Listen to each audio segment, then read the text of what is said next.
Good morning, everybody. I'm Bruce Warner, the president of the TriMet Board of Directors. We have most of our members up here, but we have a couple more that will be showing up here shortly. But in interest of time, I think we'll begin the public forum, which is a public forum on board matters, including resolutions, so reminding folks. Just for anybody watching at home, the public forum is held at 9 o'clock for a maximum of 45 minutes. Individual comments are limited to 2 to 3 minutes, and obviously we only have one person signed up this morning, so we're going to allow you the full 3 minutes. If individuals wish to share additional information, they may complete a comment card that will be provided to the board and made part of the board record, or of course you can provide other written information to the board secretary. Kelly, run you over there, raise your hand so everybody knows who you are. Good, thank you. The public forum, for everybody's information, the sign-up began 30 minutes ago prior, in other words, at 8:30, and it has closed. Comments are taken in the order that people sign up, and again, if you haven't signed up, you're not going to be allowed to speak. If individuals have issues that are not within the jurisdiction of the board, TriMet staff is here available to listen and answer questions, and we may also refer some of your comments to them and ask you to get them to get back to you if it's something they can answer. So with that, I'm going to go right into the public forum, and today, as I said, we only have one person who signed up, and it's Chris Walker, member of the Citizens on Accessible Transportation. Come on up, Chris. Nice to see you this morning. Thank you. Always have to say something. I was at Pioneer Square yesterday for a concert, and coming home, I was taking a lift, or leaving town, I was taking a lift, not home exactly, but taking a lift bus, and I noticed that there were no lift signs or disabled signs along the, at least part of the square. I couldn't walk the whole thing, but I, from practice before, knew where they had picked me up last time, so I just went there, and there were no lift signs or no disabled signs. It was just your standard loading zone or bus zone for TriMet buses. So I just was wondering if we can get some signage around that area, because if you're new to town or you can't see and you're taking a, you forget, and you're looking for the right stop, you're not going to find it.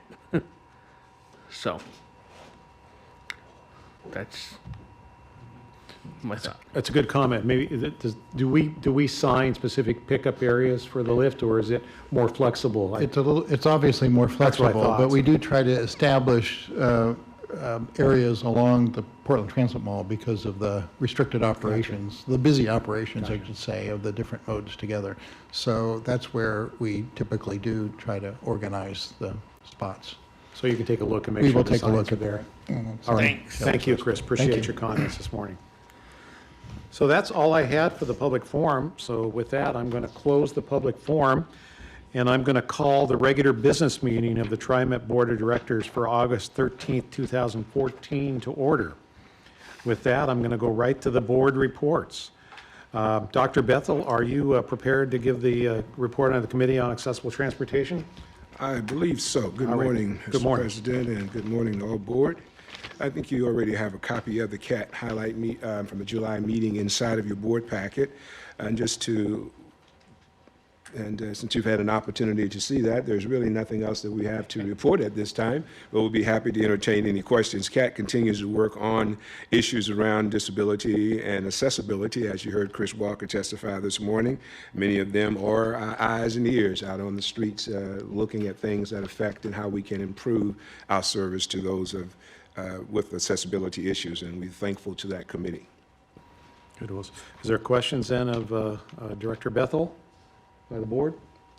I guess I just had one question. I saw that there was a comment on the Willow Creek Station, the pedestrian path, and I assume, for those of you not familiar with 185th Avenue, it's right by the PCC Washington County campus at 185th and Baseline.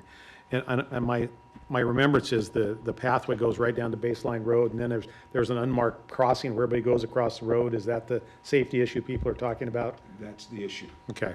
And did they come up with a solution?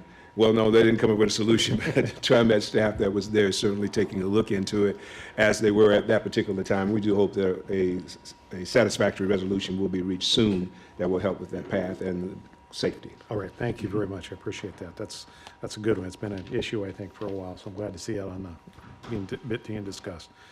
All right, well, then I'm going to keep you on the hot seat here, Dr. Bethel, and ask you to give us a quick update on the Accountability Committee. Okay, we'll move to TEAC, the Accountability Committee. We're very well underway. We're making great progress in terms of the things that we need to do. The website, if you've had an opportunity to go and look, if not, do take a look and go and tab on to the Accountability section tab. You'll see some great improvements there, great information for the public to access. The hotline, we're going to be in a testing period here pretty soon, and hopefully after September, we will be able to fully launch that hotline where employees will be able to call in and make their complaints, and we have a company that will be looking at those and filtering those out and getting them to the right departments to be looked at and then responded to. Good. Questions? Any questions from the board? See none. Thank you very much. Thank you. Appreciate it for those two reports. Let's move then to the Finance and Audit Committee. Director Prosser? Yes, Mr. President, the Finance and Audit Committee met this morning, had several issues on our agenda that we discussed. First, we got a briefing from Chris Tucker on our e-fare project timeline and policy issues. We do have several items on our business agenda related to the e-fare project, but our briefing was really actually more focusing on some of the policy issues that this board will have to consider and address over the next 12 months. So this is something that we'll be discussing more in the future and may be a good agenda item for our October retreat.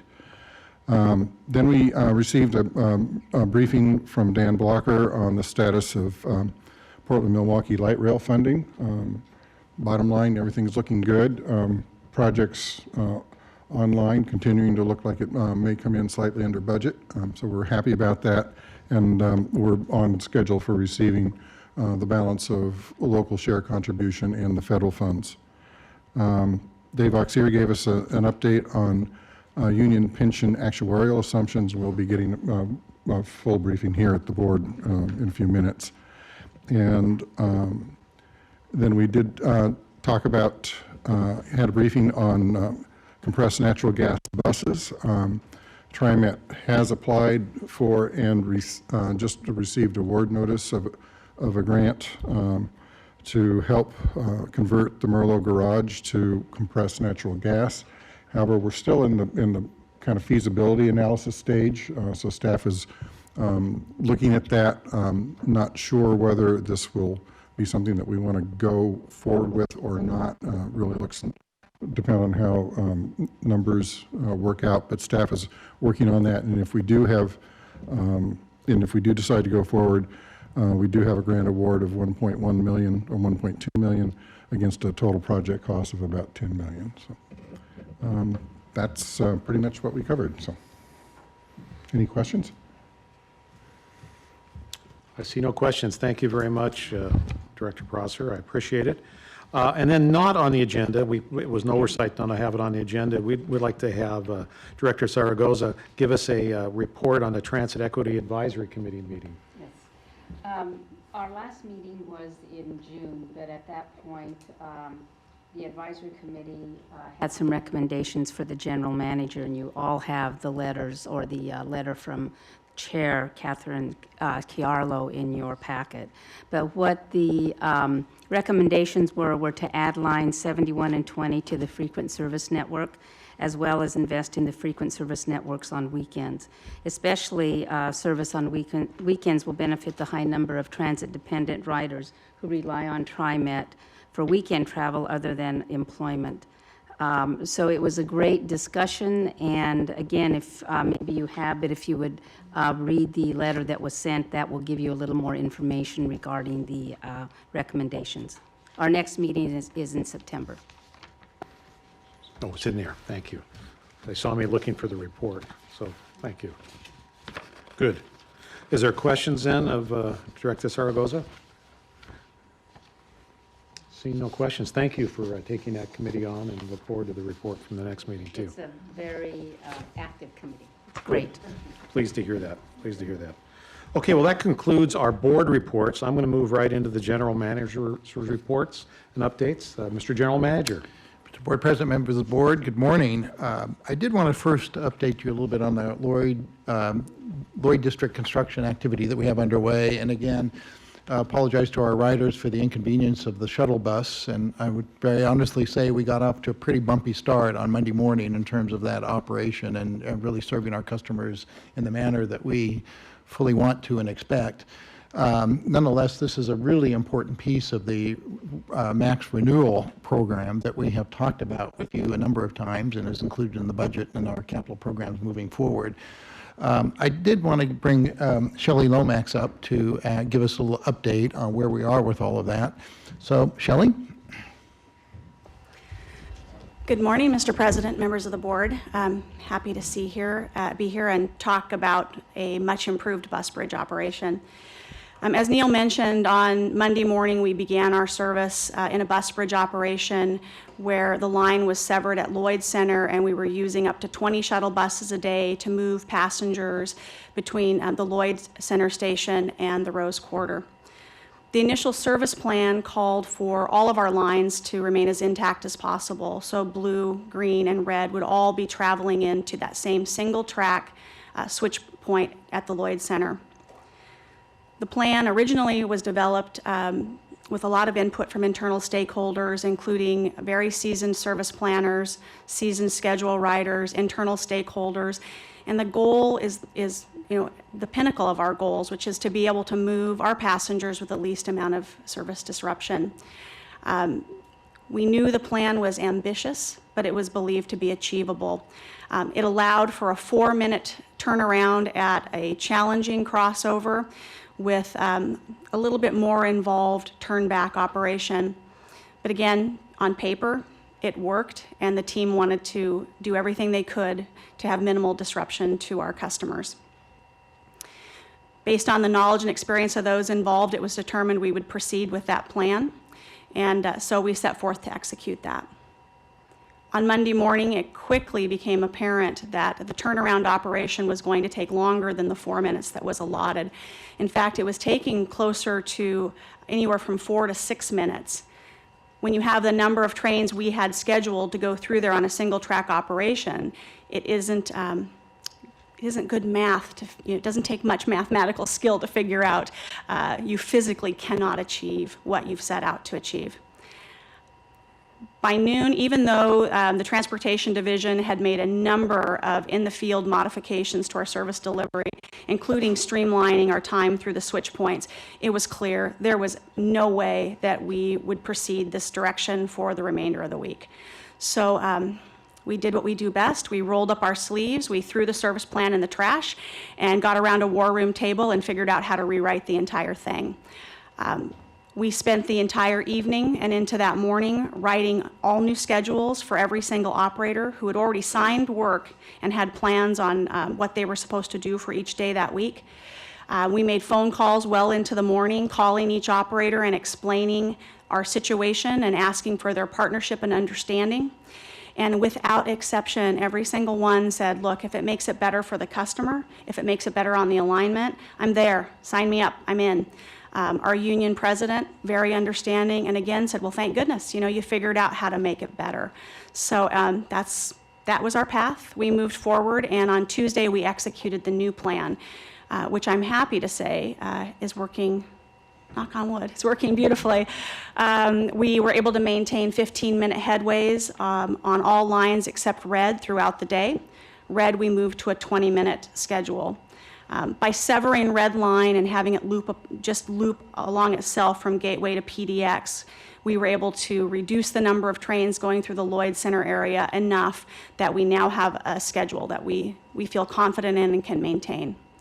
Doesn't mean we won't have blips like the bus bridge lift yesterday, but when those lifts happen, we're able to quickly adjust our service. So I think we're on a good path. going forward for the rest of the week. There is nobody in the organization that feels worse about the impacts we had to our customers on Monday. That service did not meet the expectation of where we want to be or what we're typically proud of providing.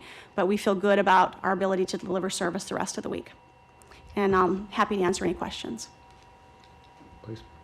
What's the expected amount of time that we'll be using this process through the Lloyd District?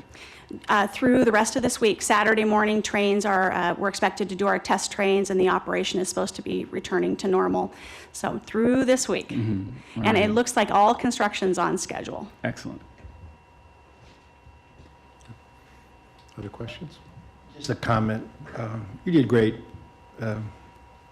I've been in a situation before in construction, not on the train, but you get ready for a shutdown of a major plant, and something happens, and you scramble. So thank you very much, especially with the construction project down there around the corner with those high rises. Yeah, Thank you. I appreciate your comments. hell, good work. Great work, actually. Thank you. And before you leave, I want to, unless somebody else had another question on this issue, I just want to acknowledge you, J.C. Venata, and I think Alex Morgan for dealing with Mr. Kane's concerns. I think you have in the back of your packet some information regarding Mr. Kane's concerns about the Honored Citizen Pass, and again, people, quite frankly, refusing to give up seats for senior or people with disabilities. And I think you can see it was a rough start in terms of the dialogue with Mr. Kane, but I want to thank Shelley and Alan, I guess, are the ones really took the time to talk with him personally to address his issue. I think it's still not totally resolved, but at least we now fully understand his issues. So thank you. Please pass on my thanks and appreciation to everybody who's been involved. Absolutely. All right, thanks. So, Mr. Board President, Yes. continue on. Thank you, Shelley. And again, as you noted, we are into welding and concrete placement, which is the last stage of that overall construction effort. So we're really pleased to be at that point, and we should finish this up by Friday night. I would also just note that there's a great deal of work going on really on that construction front that has been difficult as well, and so very long hours on that side of the house as well to try to really minimize the duration of this overall shutdown. And candidly, it is something we're going to need to get better at because we do have an aging infrastructure, as we've talked before, and there are places where we will need to do some regular work. And sometimes we can limit that to a weekend in a very shorter period, and that's going to be our focus, of course. But there will be some broader areas. The last thing I would just note is that once we're done with this, we have learned a lot about civil infrastructure and construction. This will be much more resilient and better constructed section of track work. And candidly, probably wouldn't surprise you to note that our biggest challenge related to maintaining a really solid track structure is water. Now, you might not think about that this time of year, but the rest of the year, it becomes pretty obvious that that is really one of the bigger challenges in our climate. And so, and indeed, that was one of the challenges that caused more rapid deterioration in this particular area. I would just note on ridership, well, we certainly will expect the August numbers to reflect this week's activity. I would say that the July numbers we saw were very encouraging overall. Weekday bus ridership was up about 8.6%, weekly overall about 7.7%, and actually peak ridership overall was up on the bus system about 10.3%. So we're seeing very healthy response. Again, I think to a large extent to the service increases and improvements that you approved and we put in place in March. I would note West was essentially flat, or excuse me, Max was essentially flat in terms of its ridership, and West had seen some increase, though not quite the double-digit increases we've seen up to now. So nice, healthy 5% growth on West from July to July. But speaking of service, this is also a very big month for our transportation division related to improving service upcoming. You might recall that we're investing a great deal of money, over $3 million per year, to add more service to our frequent service lines, so that our frequent service and all of our MAX lines will have the 15-minute service increment into the evening. The 12 frequent service lines with improved evening service are the 6, the 8, the 9, the 12, the 14, the 15, the 33, the 54 and 56 combination, the 57, and the 75. So these are truly regional and system-wide improvements that I think we're very happy to see. I would also note that line 4 and 72, two existing frequent service lines, were already at 15-minute service as a minimum, and generally well above that because of the heavy demand on those lines. The Max Green line will also have 15-minute service or better service, matching the service levels on our blue, red, and yellow lines. So that will also be an improvement. Southeast Portland and Clackamas County will see. And then we'll also be adding a number of buses to relieve overcrowding and to improve schedule reliability. And that will occur on these lines, actually 12 different lines, the 4, the 8, the 9, the 10, the 15, the 20, the 33, the 44, the 76, the 85, the 94, and the 99.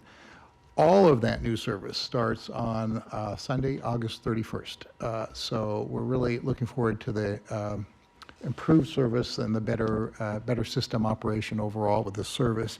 I would note that this has been a huge challenge for Shelley and her team, particularly related to training.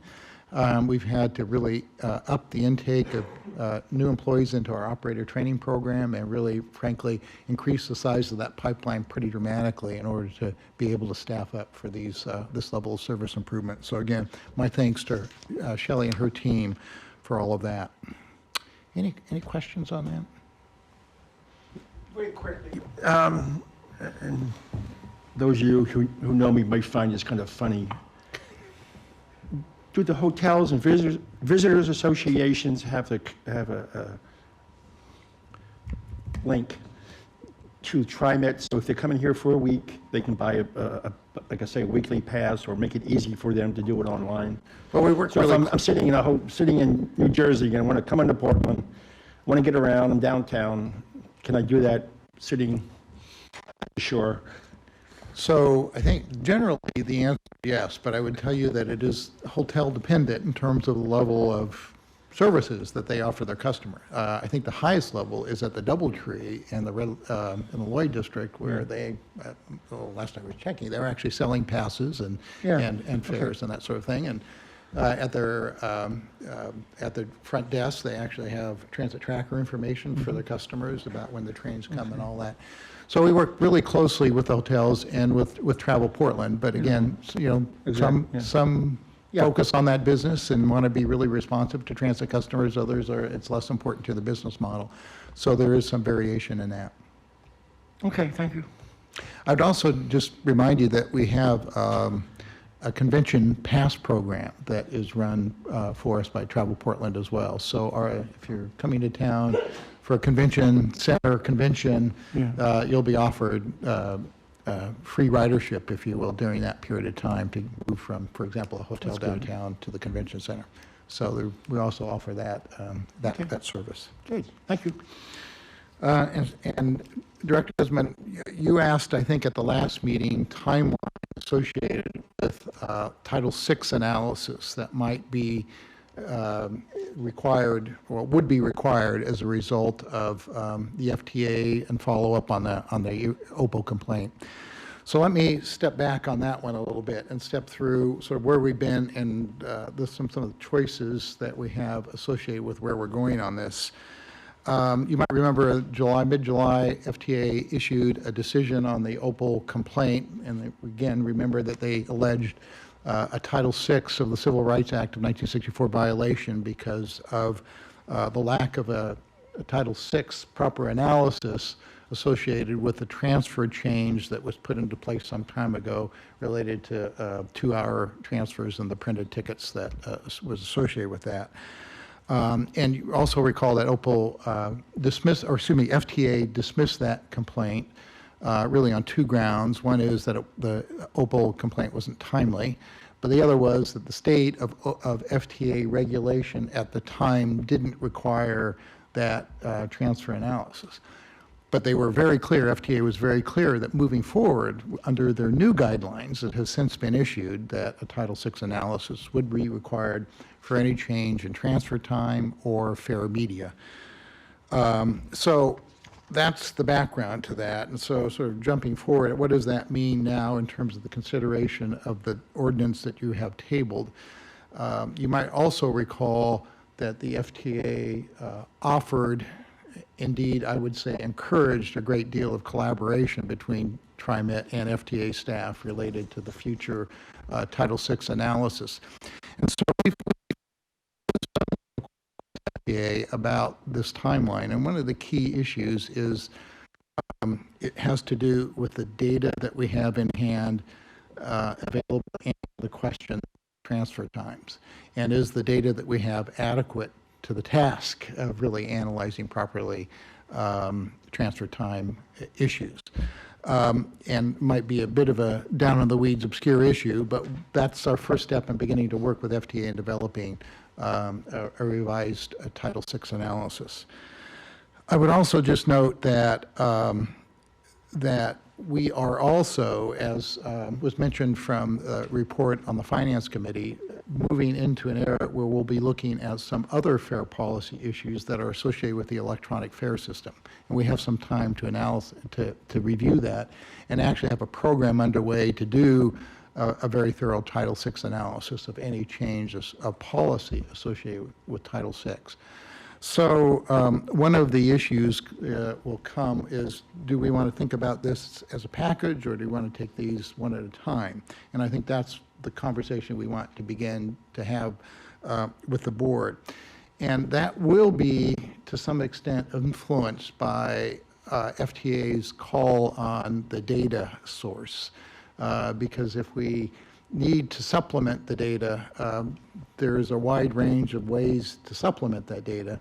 At one extreme, new fare survey, which is a very expensive and long process, or other supplemental data sources, census data instead. So we're having that very technical conversation, both internally and with FTA.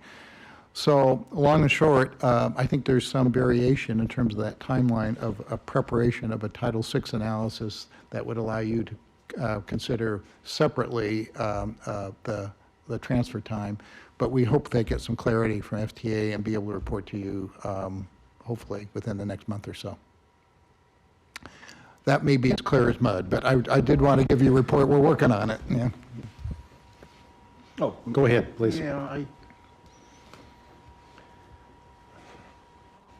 TriMet's here for the betterment of all the people in the region, to get buses and people moved and transportation and everything else. And I just hate that before it's a sour taste in my mouth, that we don't want to, people want to argue how many angels are on the head of a pin.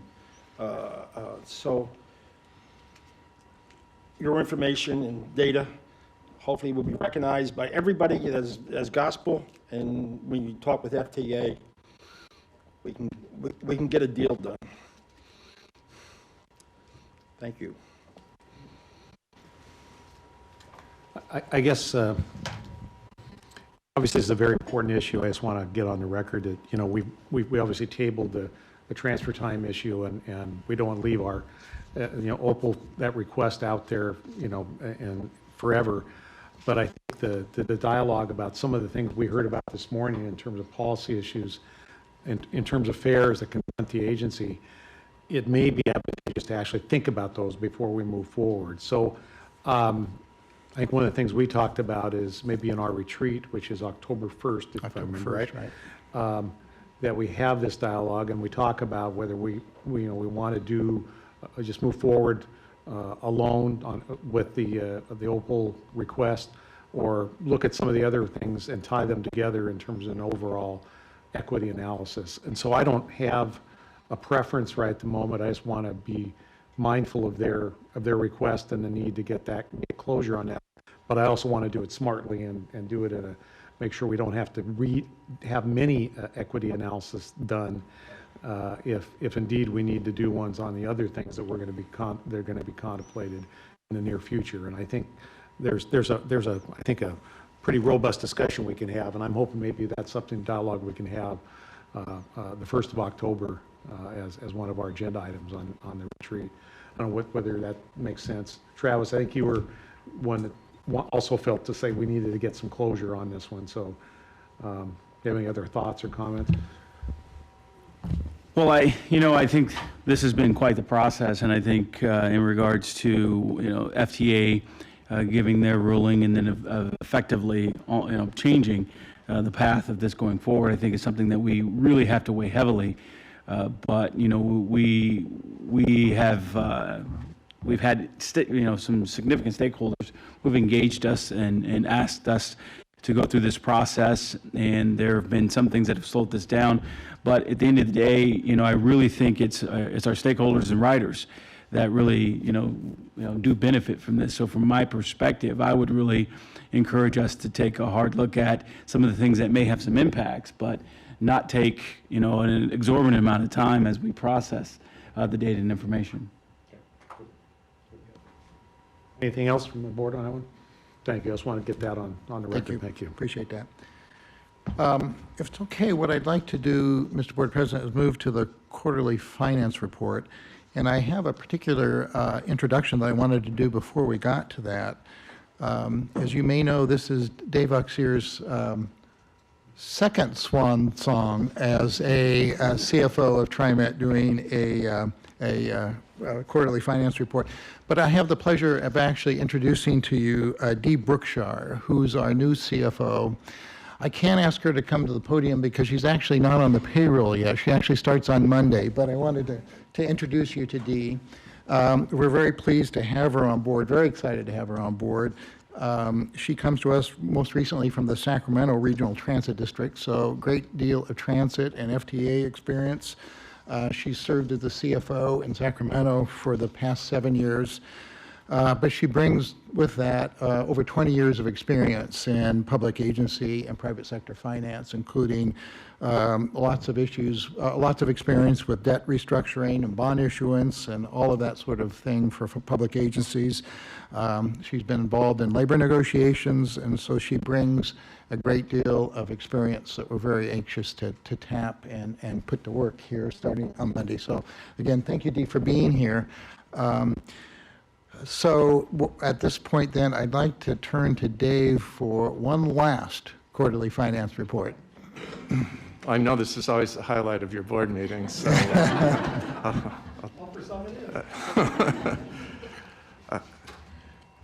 before I start reviewing the June FY14 year-end numbers, I should mention that they're unaudited numbers. Moss Adams is doing their field work right now. There are always several areas that we know on time, and I'll just highlight for you the numbers that we are aware that will change. The largest one being the net pension liability and deferred pension balances. We were waiting for the actuarial valuation that we need to finalize those numbers. One thing I should point out, particularly related to this area, interim numbers that we present for the 11 months, the other 11 months are never, we do not mark the assets to market for determining the net pension liability on a monthly basis. We only do that at year end. It just takes a lot of time and effort to do that, and our monthly financials would then be not timely at all for you. So this does create a very large adjustment at year end, depending on what the market did. This year it will be a nice positive adjustment because the rate of return was much higher than our assumed rate of return. But just know that this is an area that will always change quite a bit at year end. Other adjustments that we still will make are with the union sick leave liability. That's actuarially determined also. We just got the report, a very small adjustment of $189,000 of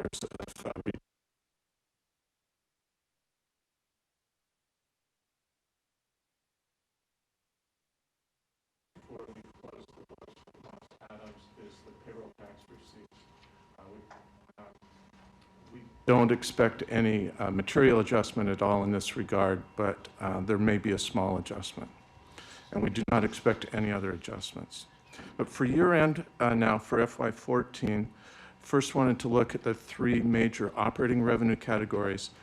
And at this point in the year, what our primary focus is on is how the actual results compared to the numbers we used in the estimated numbers for the FY15 budget. So I'll give you that comparison as well. So payroll tax revenues, which include self-employment and state and lieu, for the fiscal year were $275 million, which is up 6.2% from FY13 and about 0.9% over what we assumed in preparing.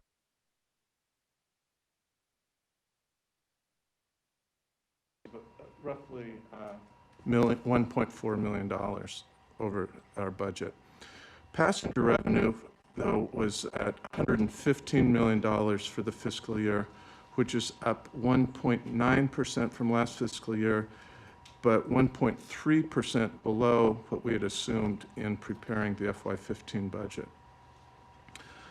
Operating grant revenues, the third largest revenue category, were $92 million and came in just as planned. So in total, we're very close, just approximately $1 million over what we had assumed for the fiscal year when we prepared the FY15 budget. That's on the revenue side. On the expense side, system operating expenses were $434 million for the year. Compared to the estimated numbers for the FY15 budget, that's $1.7 million or 0.4% under our estimates. So the combined result is about almost $3 million approximately over what we had assumed in preparing the budget. I wanted to focus the majority of my time on looking at TriMet's long-term financial health from the perspective of the statement of net position, better known as a balance sheet. TriMet has significant long-term liabilities that obviously can't be corrected overnight.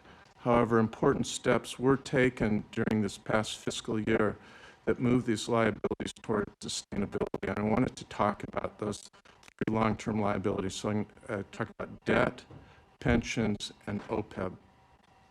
First on debt. It is important to focus on payroll tax supported debt, debt that's funded. We have other debt that's funded by grant revenues, and that really doesn't have the same impact on operations as the payroll tax funded debt. TriMet started FY14 with $212 million of outstanding payroll tax debt. No additional debt was issued in FY14 and none is planned in FY15. In FY14, we were able to legally defease $10 million of payroll tax funded debt and additionally paid off another $9 million of payroll tax bonds, bringing the total outstanding bonds down to $193 million. Now, these numbers seem large, but in relationship to total payroll tax revenues, the numbers aren't really all that large. The FY15 budget for payroll tax revenues is $289 million. So to put it on sort of a comparative basis to a family's income, if a household income of $75,000 a year, the comparative outstanding debt would be a home mortgage of $50,000 with monthly mortgage payments of $230. So I think the amount of debt we have outstanding supported by payroll tax is pretty minimal. The FY15 total principal and interest payments equal 3.75% of the expected continuing revenues, and this is well under the board's adopted policy of a maximum of 6%. And just to compare our outstanding debt to a couple of our other Western transit districts roughly our size, TriMet's long-term debt, total long-term debt, divided by our total annual operating revenues equals 1.4 times. Denver, for that same equation, has outstanding debt equal to 3.7 times the amount of their annual operating revenues. And Utah Transit Authority, which actually has one of the highest debt loads in the country, is at 6.8 times their annual operating revenues. Next, I'd like to talk about pensions. Most importantly, for the long term, TriMet has closed its 2 defined benefit pension plans to new employees. Management and staff plan was closed in 2003, and the union plan in 2012.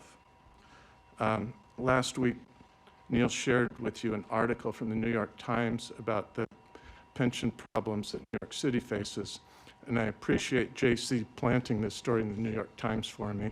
That was very nice of him. But luckily, TriMet doesn't face many of the same issues that New York does. But there was one sentence in the article that I think everyone should understand about pensions, and I'd like to just read that one sentence. It says, in the complex world of pension math, one number looms larger than the rest, the expected rate of return on investments over the long term. So I couldn't agree more about the importance of that actuarial assumption.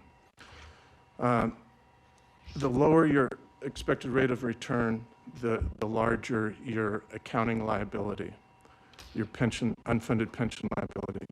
So keeping these actuarial assumptions artificially high is a common way to sort of hide actual unfunded liabilities, and I have to say many governments around the country do artificially keep that assumed rate of return high.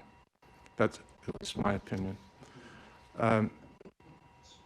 During FY14, TriMet took additional steps to lower our pension plan's assumed rate of return.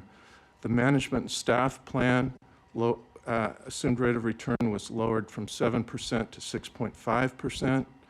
The union defined benefit pension plan was lowered from 7.5 to 7%. And for comparison purposes, Oregon PERS is at 7.75%.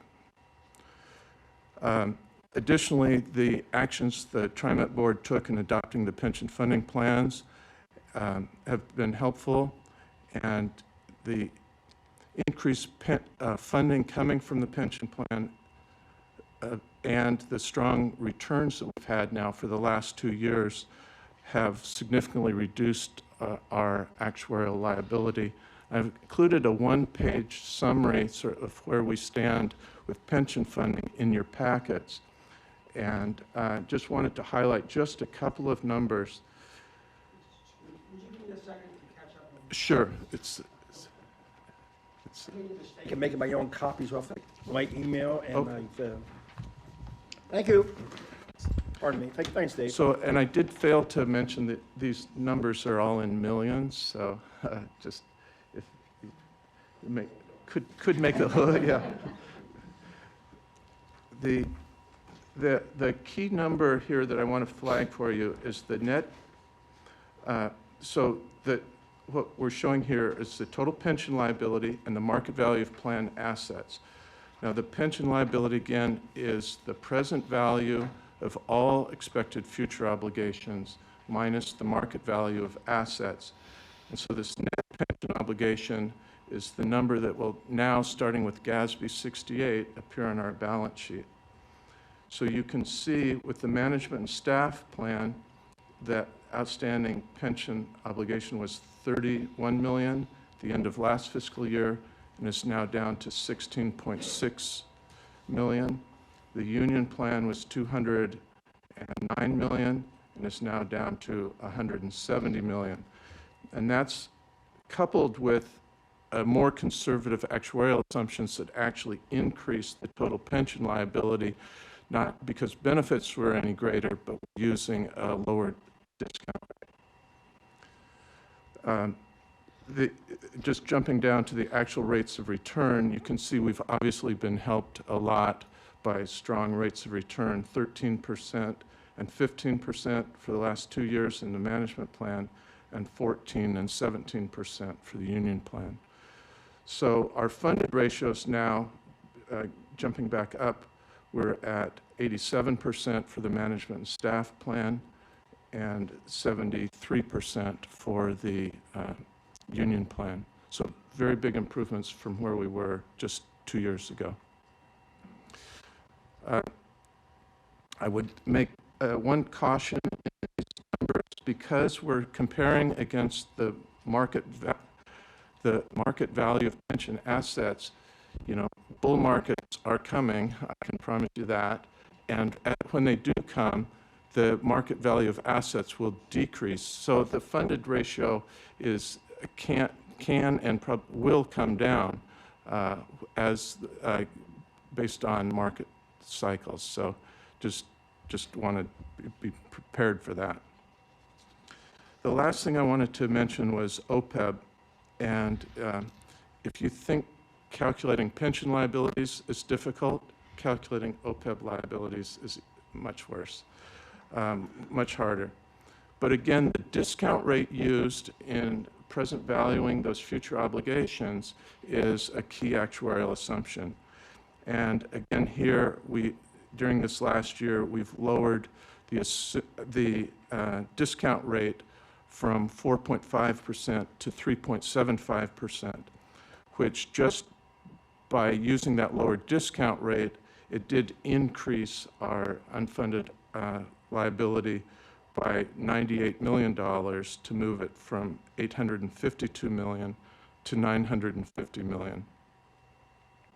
So I do believe that the strategic financial plan adopted by the board last month will be sets a very good course for dealing with all these unfunded long-term obligations, and I really do feel we're on the right path and made some really good improvements during the last 2 years. I'm proud of that. That ends my report. I bet there might be some questions. Dr. Sobol? Good morning, Dave. And I'm sure you're looking forward to your re-retirement. I'm hoping to get there one day myself. Not re-retirement, I just want to retire once. These new microphones are nice. It makes my voice sound deeper. So on the long-term debt piece of this, you referenced the 1.4 times. Now, as we talk about 1.4 times, I think it helps to give a little bit of context around what that means. So that means that our revenues in a year, you know, are such that our current revenues would cover the amount of debt by 1.4 times, if I'm saying that correctly.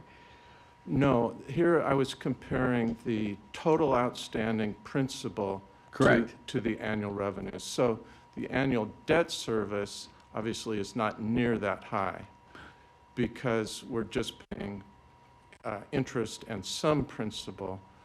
So I didn't give you, and I don't have on the top of my head exactly what that is for all forms of debt. Related to the payroll tax funded debt, the debt service is just that 3.75% of our continuing revenues for next fiscal year.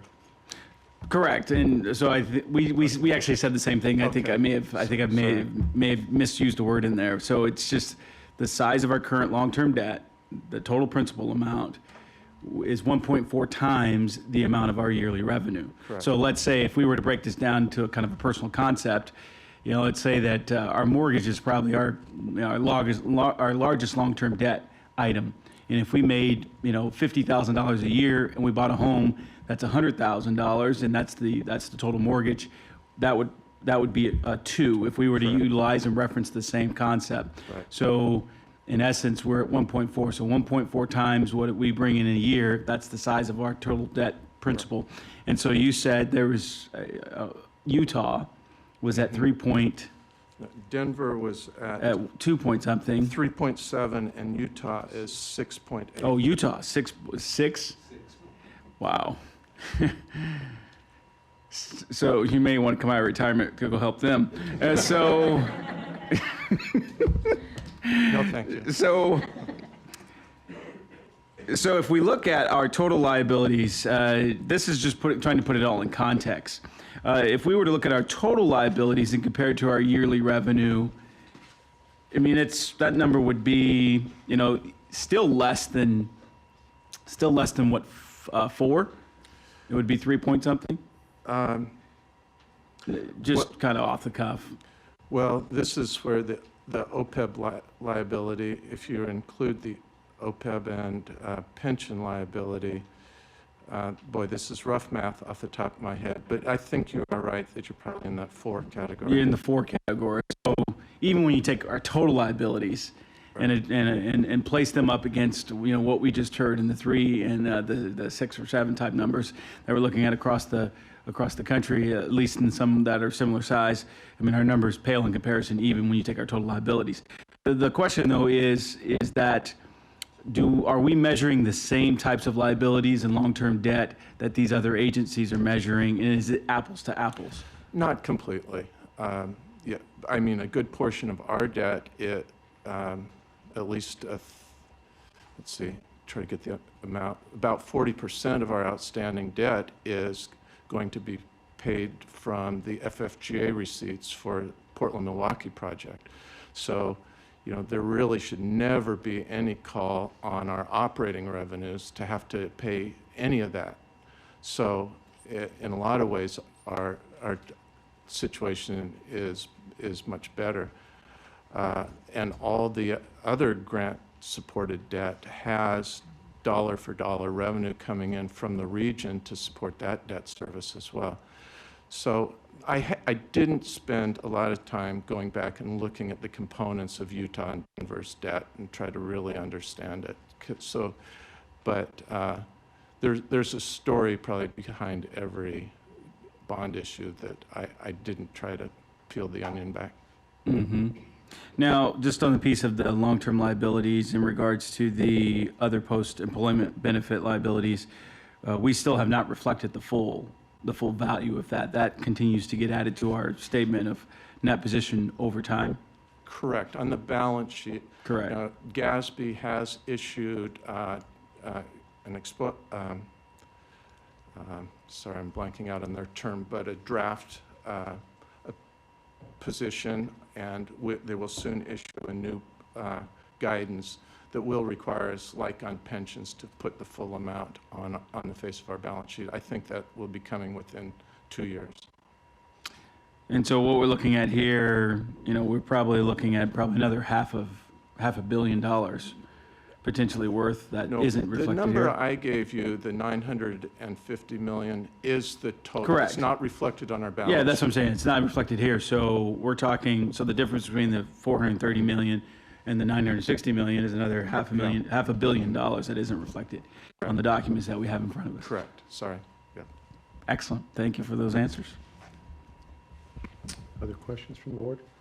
I did have a comment first and then a couple minor questions, I think. First off, it's really nice to see the overall revenues and expenditures be so close to what's budgeted. I think that's a compliment to the staff and the work that we do in terms of, projecting what we're going to get. So hats off to all of you for that. That was good to see the minor variations on both of those overall over the fiscal year. I was just kind of interested. I saw the state in lieu revenue was lower than expected. Yeah. That surprises me. Did we estimate an increase that didn't occur, or what happened there? It's like a pretty stable source of resources. It historically has been very volatile, and in a way that you cannot explain. It doesn't seem to move well with cycles like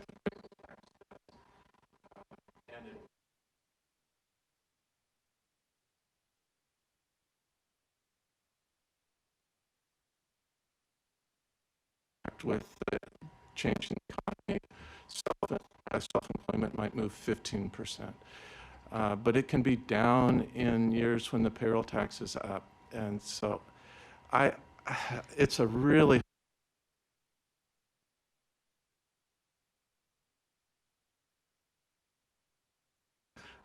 resources compared to our overall revenues, but it was just surprised to see that there's that big a variation. So thank you. No need to do any further work on that, okay?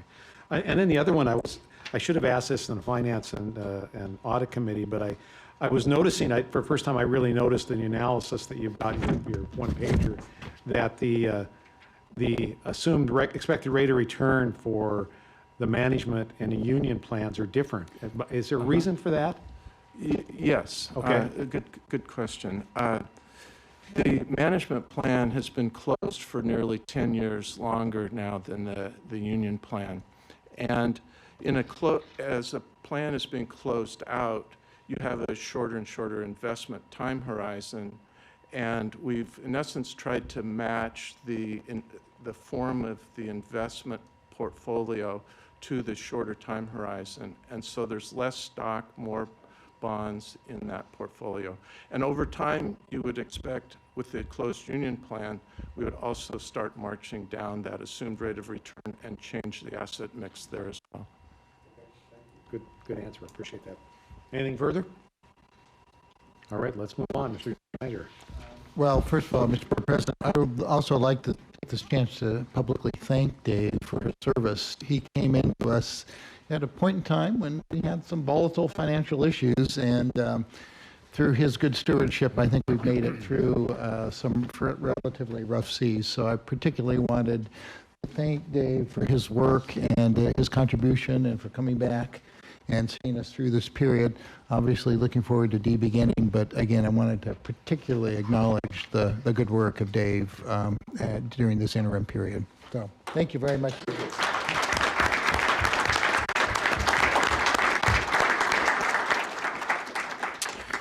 So again, the penance for one board meeting during August is that you hear a lot from us about some of the normal reports you'd hear at the briefing. But I did want to bring up Bob Nelson also to give you a second quarter performance report. I'll turn it over to Bob if that's okay. Thank you, Neil. And I'll be brief. In your packet, you should have this document, which is entitled the Calendar Year 2014 Second Quarter Performance Report.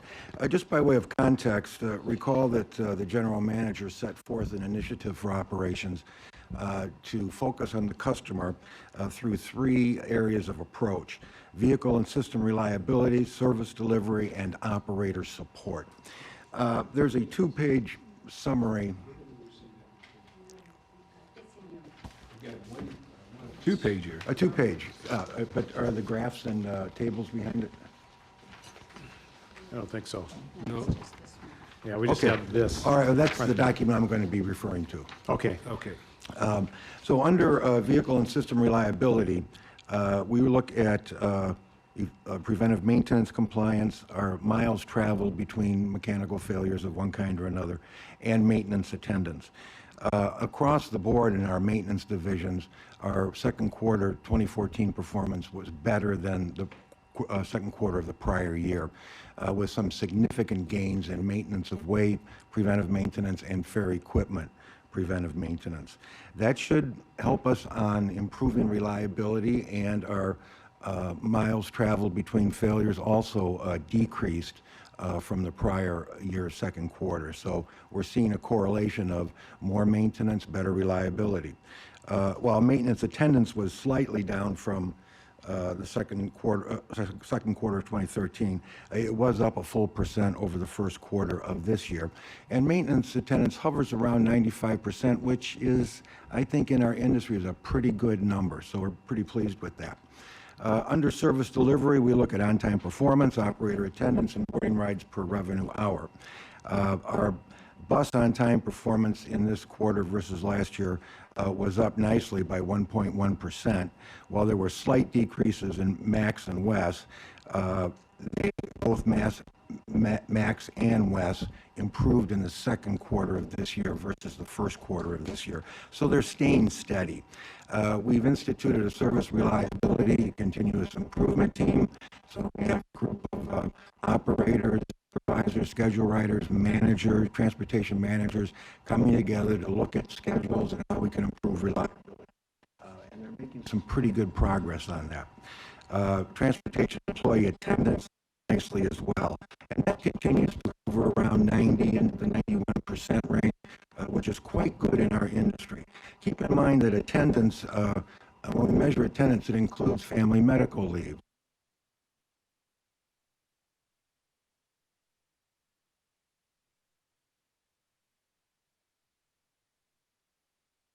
On that. Our boarding rides per hour on bus and MAX were better also in this quarter of this year versus last year, with significant gains in West. Now, that's a productivity measurement. The point I want to make there is, in the second quarter of this year versus last year, we added a lot of service hours, a lot. And the productivity per service hour actually increased. So that's a measurement we should really be looking at, because that's evidence of a strong system. We'll keep watching that, and I think we're going to be pleased with that. Under operator support, you recall that we have the annual certification training program for bus and rail operators. That's an 8-hour class that each operator will complete each year. The rail classes are done. The bus operator classes are essentially done. There are 20 operators remaining who've been off on various long-term absences, so we'll get that corralled and get that done. Collisions are down on the bus side, and I think that, along with good attendance, is praiseworthy to our training department. We have, in the last year, 230 new bus operators. In the last 6 months, we have 150 new bus operators. So that the rate of collision coming down significantly from the prior year, I think, is a tribute to the quality of the training program and the quality of the applicants coming into TriMet. Complaints, bus operator complaints decreased as well. There's a slight increase in MAX complaints, 3.9 per 100,000 miles versus last year, 3.7. So it's a relatively minor adjustment. Commendations decreased in both bus and rail from the second quarter of the prior year as well, but not significantly. So that concludes my report. Be happy to take any questions or comments. I see any questions or comments? Quickly, so there's a scheduled maintenance to replace track coming up? What is your question again? We have an aging track, and we're going to be doing that for the next couple of years. We've got Scheduled yes. shutdowns, I call them, okay? Yeah, we have a 5-year plan that includes some track replacement. Yes. We'll make sure.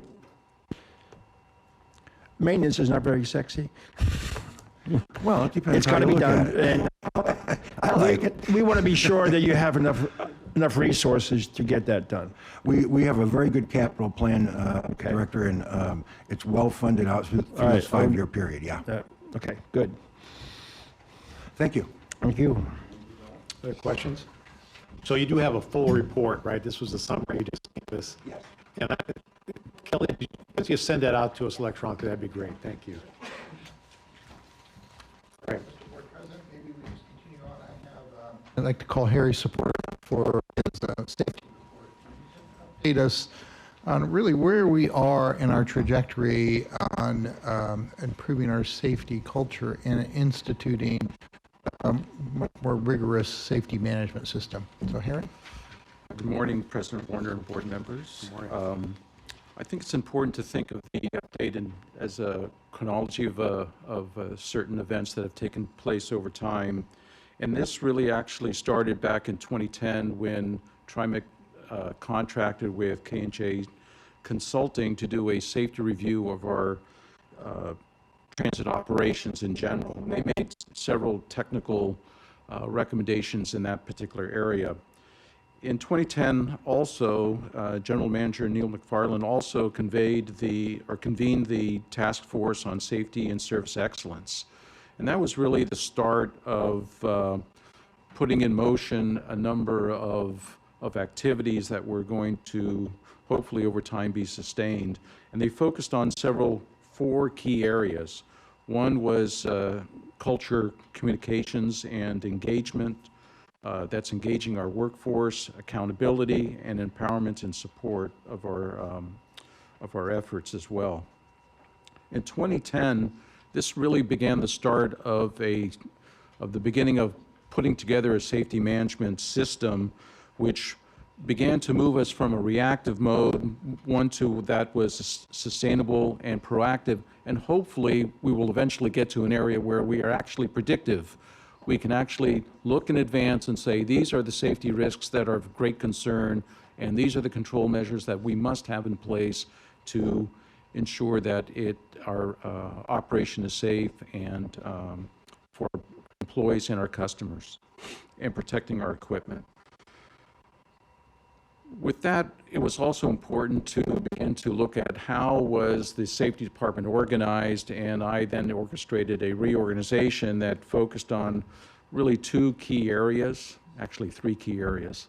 One was risk management, identifying the safety risks and what are those control measures. Secondly, safety assurance, ensuring that those control measures that are put in place are sustained and, equally important, are effective. And then lastly, safety training. It was also at that time we began, as Bob Nelson pointed out, the Operator Recertification Training Program. It is now in its fourth year. This year, which will begin in the fall, we're going to focus on the areas of driver scanning techniques and something that is called predictive driving. This goes back to what I was saying earlier about being predictive and understanding in advance what those safety risks and what the control measures are. So we're actually teaching those particular concepts to our operators. Also, one of personal safety. This is something that is of great importance, ensuring that when an operator's out there, and it's just the reality of the operation, frequently they are by themselves. How do they ensure their own personal safety at the time?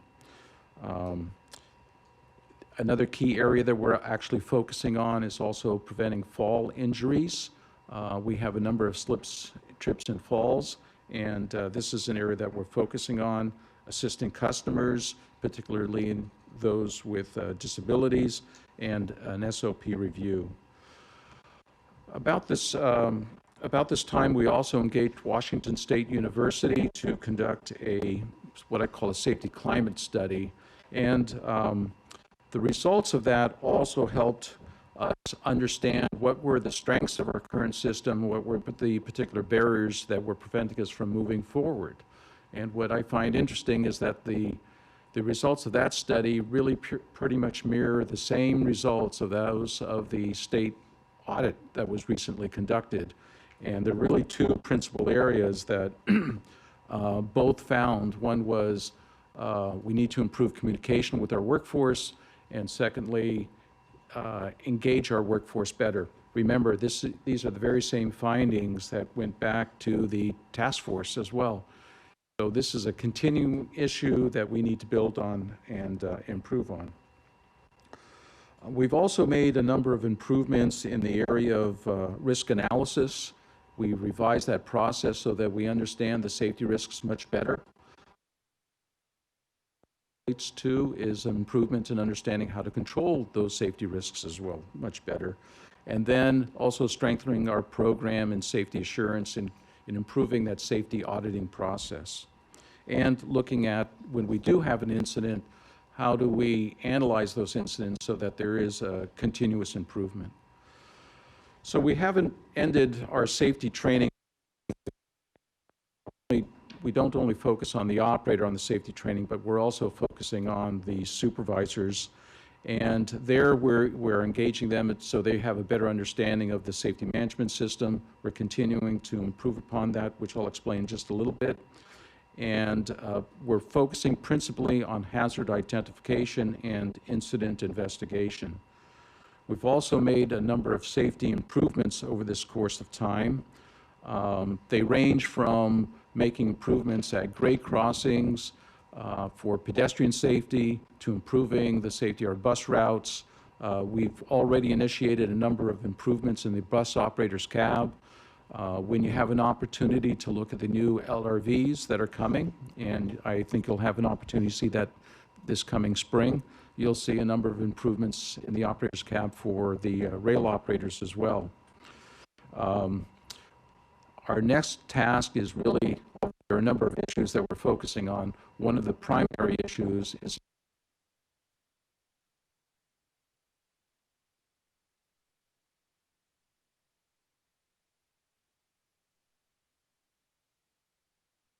proactive approach to looking at that.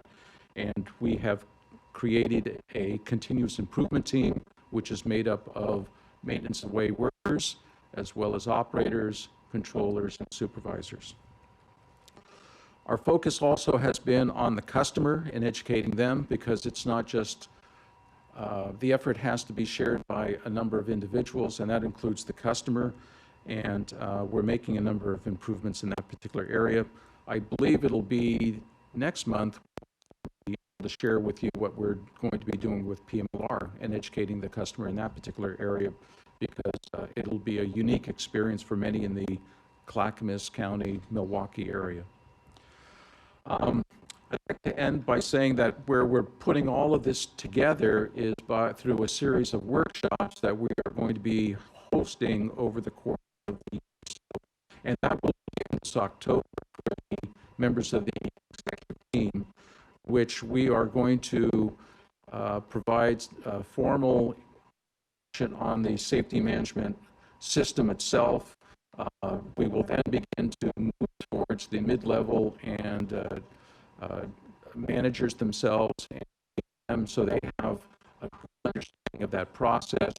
And also the supervisor will also provide instruction to our frontline employees in this area. That will begin this fall with the operator group itself. So all taking place and say truth.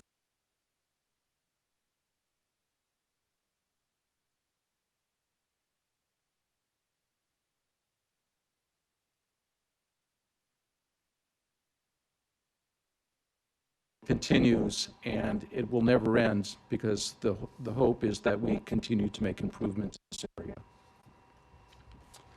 And with that, if you have any questions, Okay,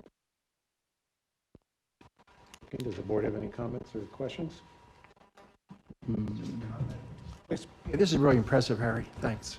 This is, Thank you.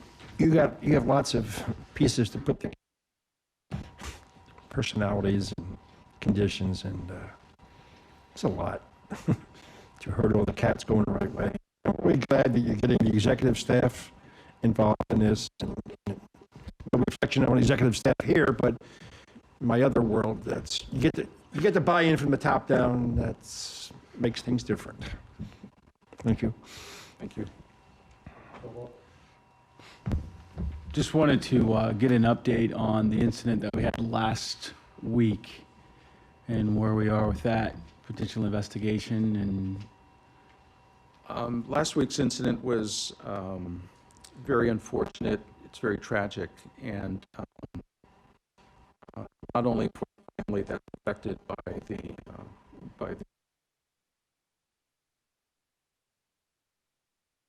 for all of those that were involved, including the rail operator.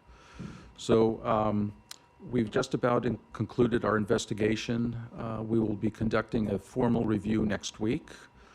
One of the pieces that we're still awaiting is report. Don't have that, and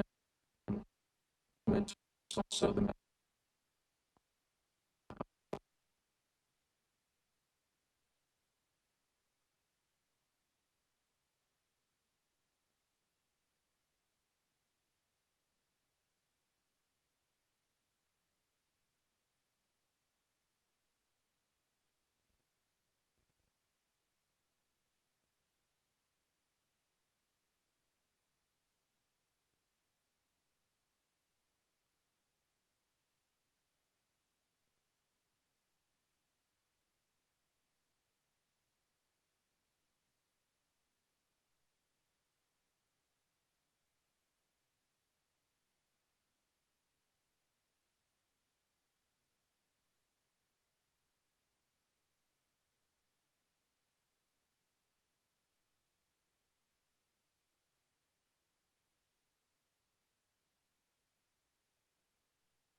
Director Stovall's question, maybe after you get the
piece of this, while much of revenue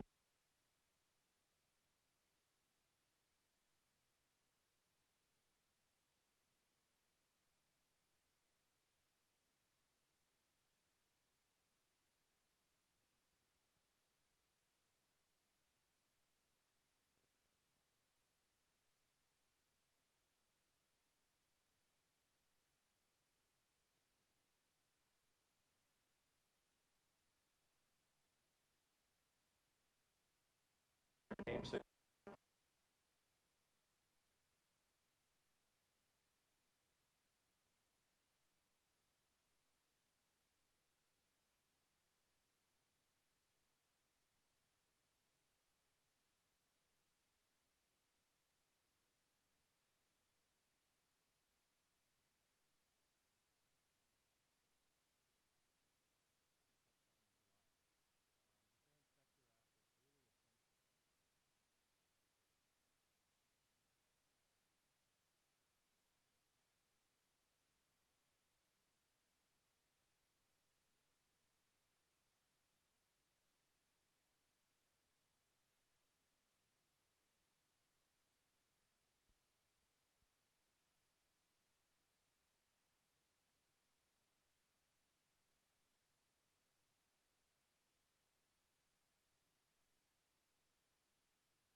process.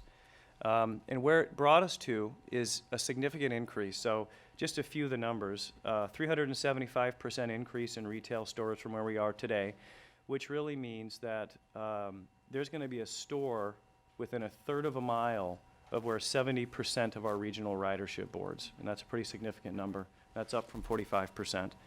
We would see a 240% increase in retail stores within a third of a mile of minority transit stops. So we'd go from 522 to 1,245 stops. And a 200% increase in retail stores within a third of a mile of our low-income transit stops. The overall coverage for this proposer is slightly less than the alternative proposer, who was Incom.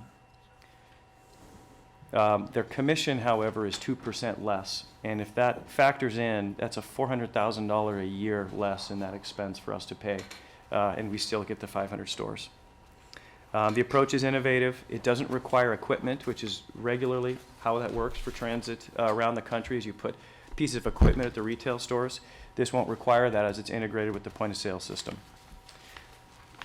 Chris, before you leave that slide, I think it's also worth noting, this is, the increase for our retail network is just fantastic. If you look at C-Tran, it is out of this world. And It is. Vancouver ought to be really pleased that C-Tran will be participating in this program. Yep, that's what we hope and suspect. It's when you look at the percentages going from, just a couple of stores to several dozens, it's impressive for them. Yes. Good. I'll go ahead and shift gears to Globe Sherpa. So again, this is the first piece of this contract. There's a few key pieces of the base contract. The Fare Inspector app, which is critical functionality that allows fare inspectors to read the customer's e-fare card and prove that they tapped it. Let me give you a real-life example. What does that mean? So if you have an e-fare customer with a card and they've tapped the validator to ride light rail, a fare inspector needs to be able to inspect that randomly and show that that card was in fact tapped at, say, Gateway Transit Center 10 minutes ago.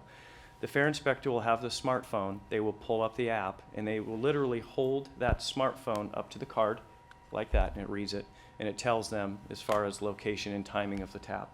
So that's how you read a card that looks the same for everyone with the information that's stored on the chip and in the back end. So that fare inspector piece is absolutely critical. We don't have that technology today to deploy, and they need to develop that so we can inspect electronic fares. It would work the same with bank cards and for phones. They would just hold it up and read that. The account management piece is the other critical piece of this. This is going to allow customers to have an app on their phone. They'll have the card in their hand and they can tap all they want to. But a lot of folks now with smartphones, they do everything real time. They want immediate gratification, immediate reloading. So as they're waiting for the bus, they can literally go to the app, do a reload onto their account, add funds, and then take the card and tap as they ride. And as you've probably heard, we've had success with the mobile app with over 100,000 downloads. So people are appreciating that convenience real time. The one piece of this, though, is the future option. And that essentially is for near-field communication, which I've talked about before. What we would like to do is not even need the card. You just use the phone and you tap that as you ride. But that technology, while it exists on the Android phones, which is many of them, it doesn't exist on Apple yet. It could come out next month, which fingers are crossed, but we don't know because Apple keeps everything very close to their sleeve. So we're going to watch this as an option and see the technology as it evolves before we want to consider and exercising that contract. Just a quick note on the transition. We've had great success with the mobile app today, but it uses current ticket and pass fare structures, and that's really how it was designed. So in the future, we would move to an app that uses tapping, it would use fare caps, it would use stored value. So we would, over time, and when the time is right, under policy consideration and direction, may retire that app altogether and just use the new app that would be developed. All for later discussions down the road from a policy perspective. So Globe Sherpa has experience with TriMet, as you know. We worked hand in hand, a really iterative design over the last few years. And It's my belief that that led to a $2 million reduction over the alternative proposer. That was a question that was asked at the last board meeting I was at. That $2 million difference is primarily design and deployment costs from the alternative proposer. And once you've worked with an agency and you understand the engagement, the level of technical skill, and the ability to deploy technology, vendors are able to reduce their risk of that schedule and level of effort it takes to successfully run a project. So while I can't speculate with 100% certainty, that seems to be the primary driver of the reduced cost between the two proposers. Chris, Mr. President, Please. before you move, that has still troubled me. This $2 million difference between one company to the other company. And yes, having some experience, I could expect some difference in pricing. But that one really has pinged my radar that it just doesn't go off. And so can you go a little bit more into not just the 3 to 4 words you used, the deployment, then moved on? Yep. That didn't give me enough explanation from last time to this time. Okay. So there's another piece of this that I think is noteworthy. The actual development cost of this, because every business has their model of how they want to sustain their business. Globe Sherpa priced this in a method that makes the development costs very low up front. So for each of these apps, the development cost is between $100,000 and $200,000. This is a 7-year contract. The vast majority of the costs that they have priced in is maintaining the software over the next 7 years. It's a huge portion. I haven't done the math, but 85% of the total cost of this, they've built in over the next 7 years. So it's my belief that is their business model, is to take a loss up front on the development of this app. So develop it, but don't have a fully loaded cost of development up front, because if they did, that would have been more in line with Bytemark, which could have been another $1 million or $2 million. But instead, I hate to use the word eat, but eat the cost of the development up front to maintain a contract with TriMet over the next 7 years to have a sustained revenue source.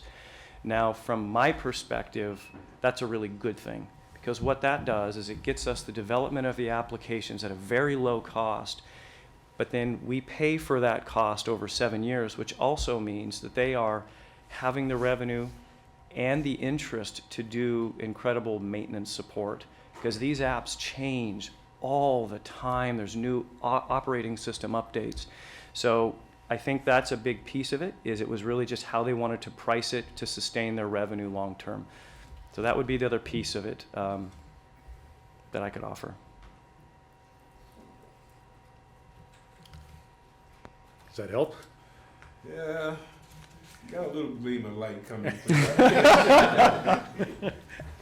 You know, I may not be sitting on the board 7 years from now, but I certainly am concerned that along the way, just given some times when you deal with low-end beginnings, things pop up on the back end that we didn't see at that time. Now we want you to adjust this and adjust this and adjust this, and then we start getting up, up, up, and up. That just doesn't give me a good level of comfort with the development of this software and maintenance over that period of time. Okay. Just happened to be where I am. Okay. Fair observation. Okay.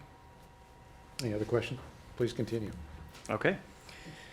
I would just note that it's a $2 million base contract for the Fair Inspector app and for the account management app, mostly software support, and then the $1 million is for the near-field communication payment functionality, and again, that's mostly software support. If you compare the existing app and the future app, as I mentioned before, these are favorable business terms for TriMet because the ongoing maintenance is actually less than the existing app by a couple $100,000 a year. The other part of this app is that it's regional. So we'll be able to, assuming C-Tran and the City of Portland sign on, this app would be universal for all riders within the region. I would also note that we expect large volumes through this app. We expect a lot of people to download it as the way that they reload funds onto the account and manage their account. So before I move on to IGAs, is there any other questions?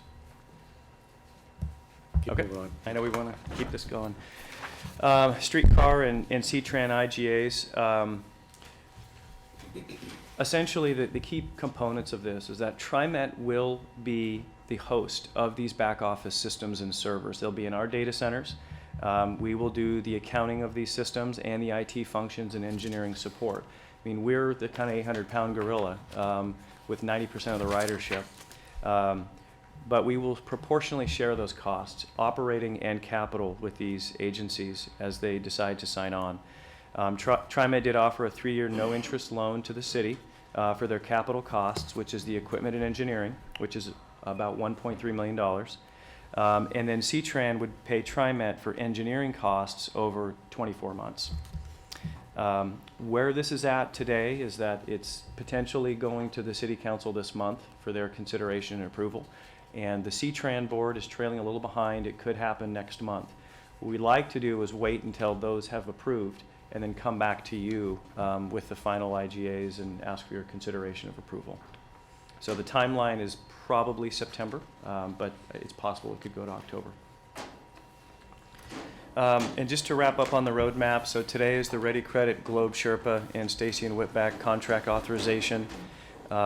Next month, hopefully, the IGAs, and Neil mentioned the board retreat in October for the fair policy roadmap. And then this winter would be a ticket vending machine retrofit contract, as I mentioned many months ago. And I will stop there and see if there's any questions.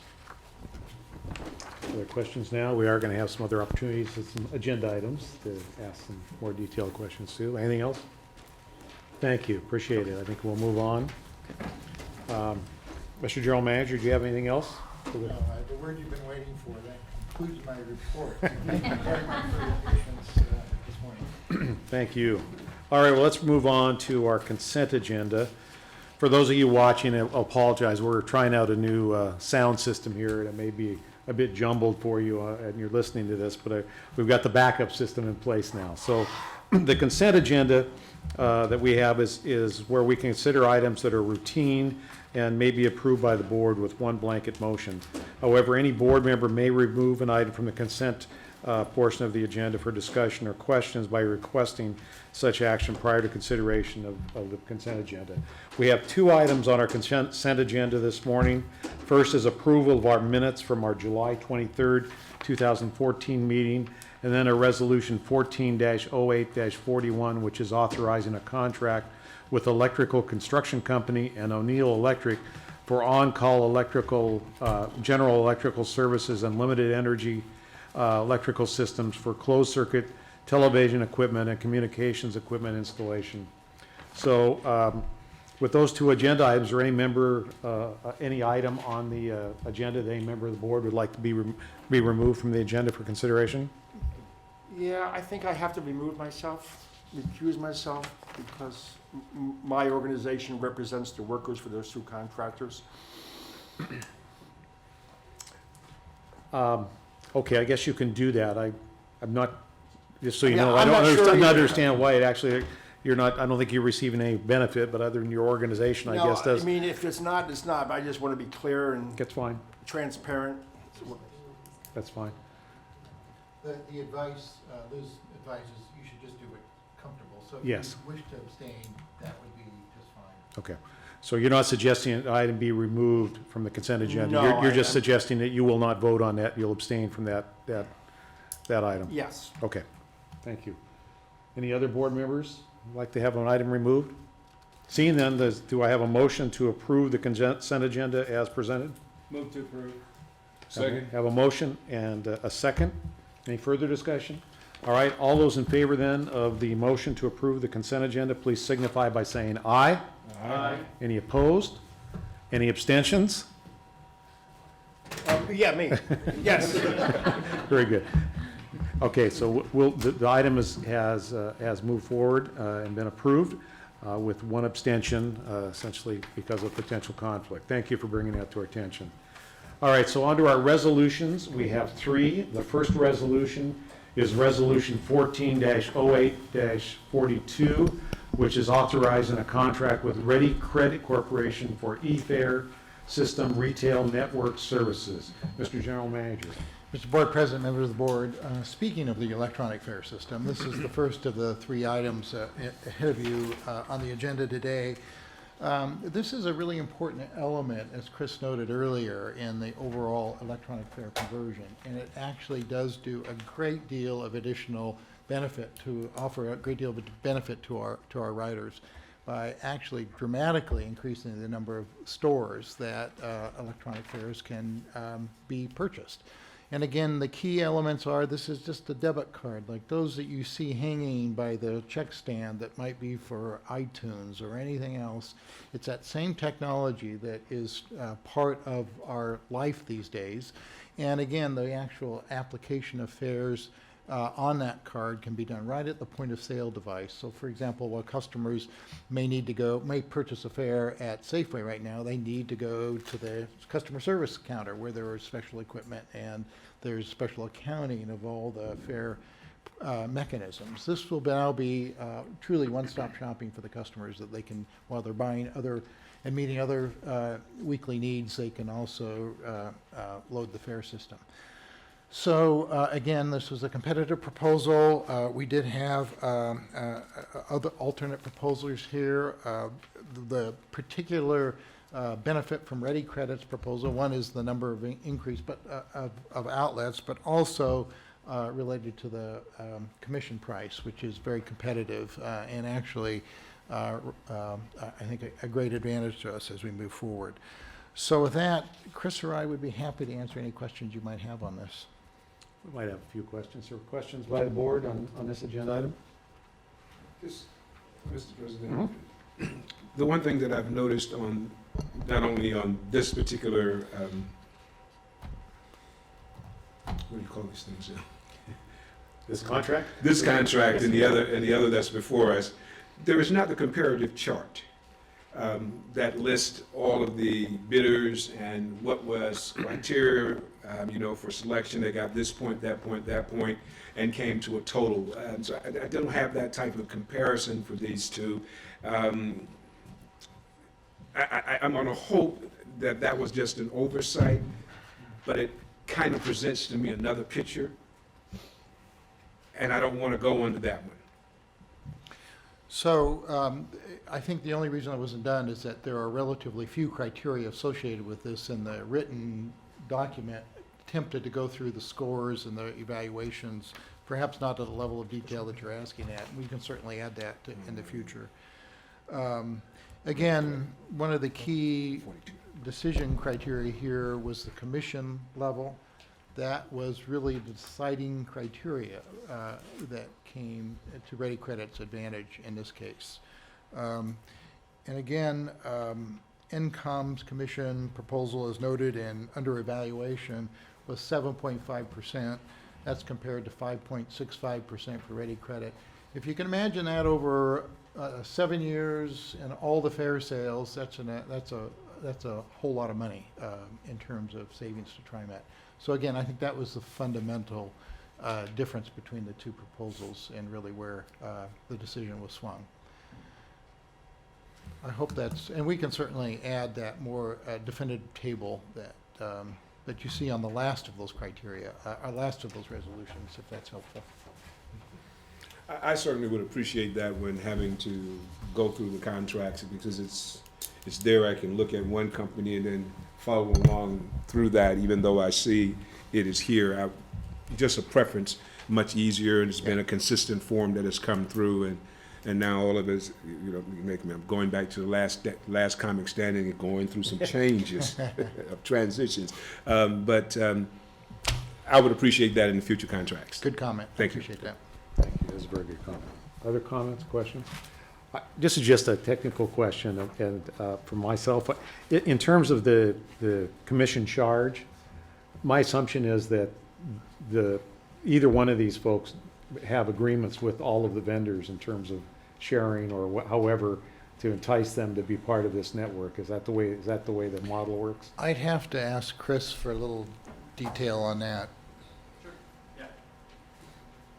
If it's a yes, just say yes. It's a yes. And Okay. They basically share it between the retail stores and the network Yeah, okay. providers. Okay, good. And I guess while you're there, though, the other company, you said the other one was Minneapolis. Ready Credit is in, oh, there it is, based in Minneapolis. Where's Incom from? Atlanta, I think, was their Okay, headquarters. so there's no local firms. No, unfortunately not. All right, thank you. Why don't you just stay there for Yeah, I will. me? No, not on this item. Okay. Did you have something else? We'll get- At the next item. On the next item, okay. All right then. See no further questions on this. Is the board, somebody ready to proffer a motion then to approve Resolution 14-08-42? So move. I have a motion. Second. I think Director Stovall jumped in there first. Is there any further comments or questions on this agenda item?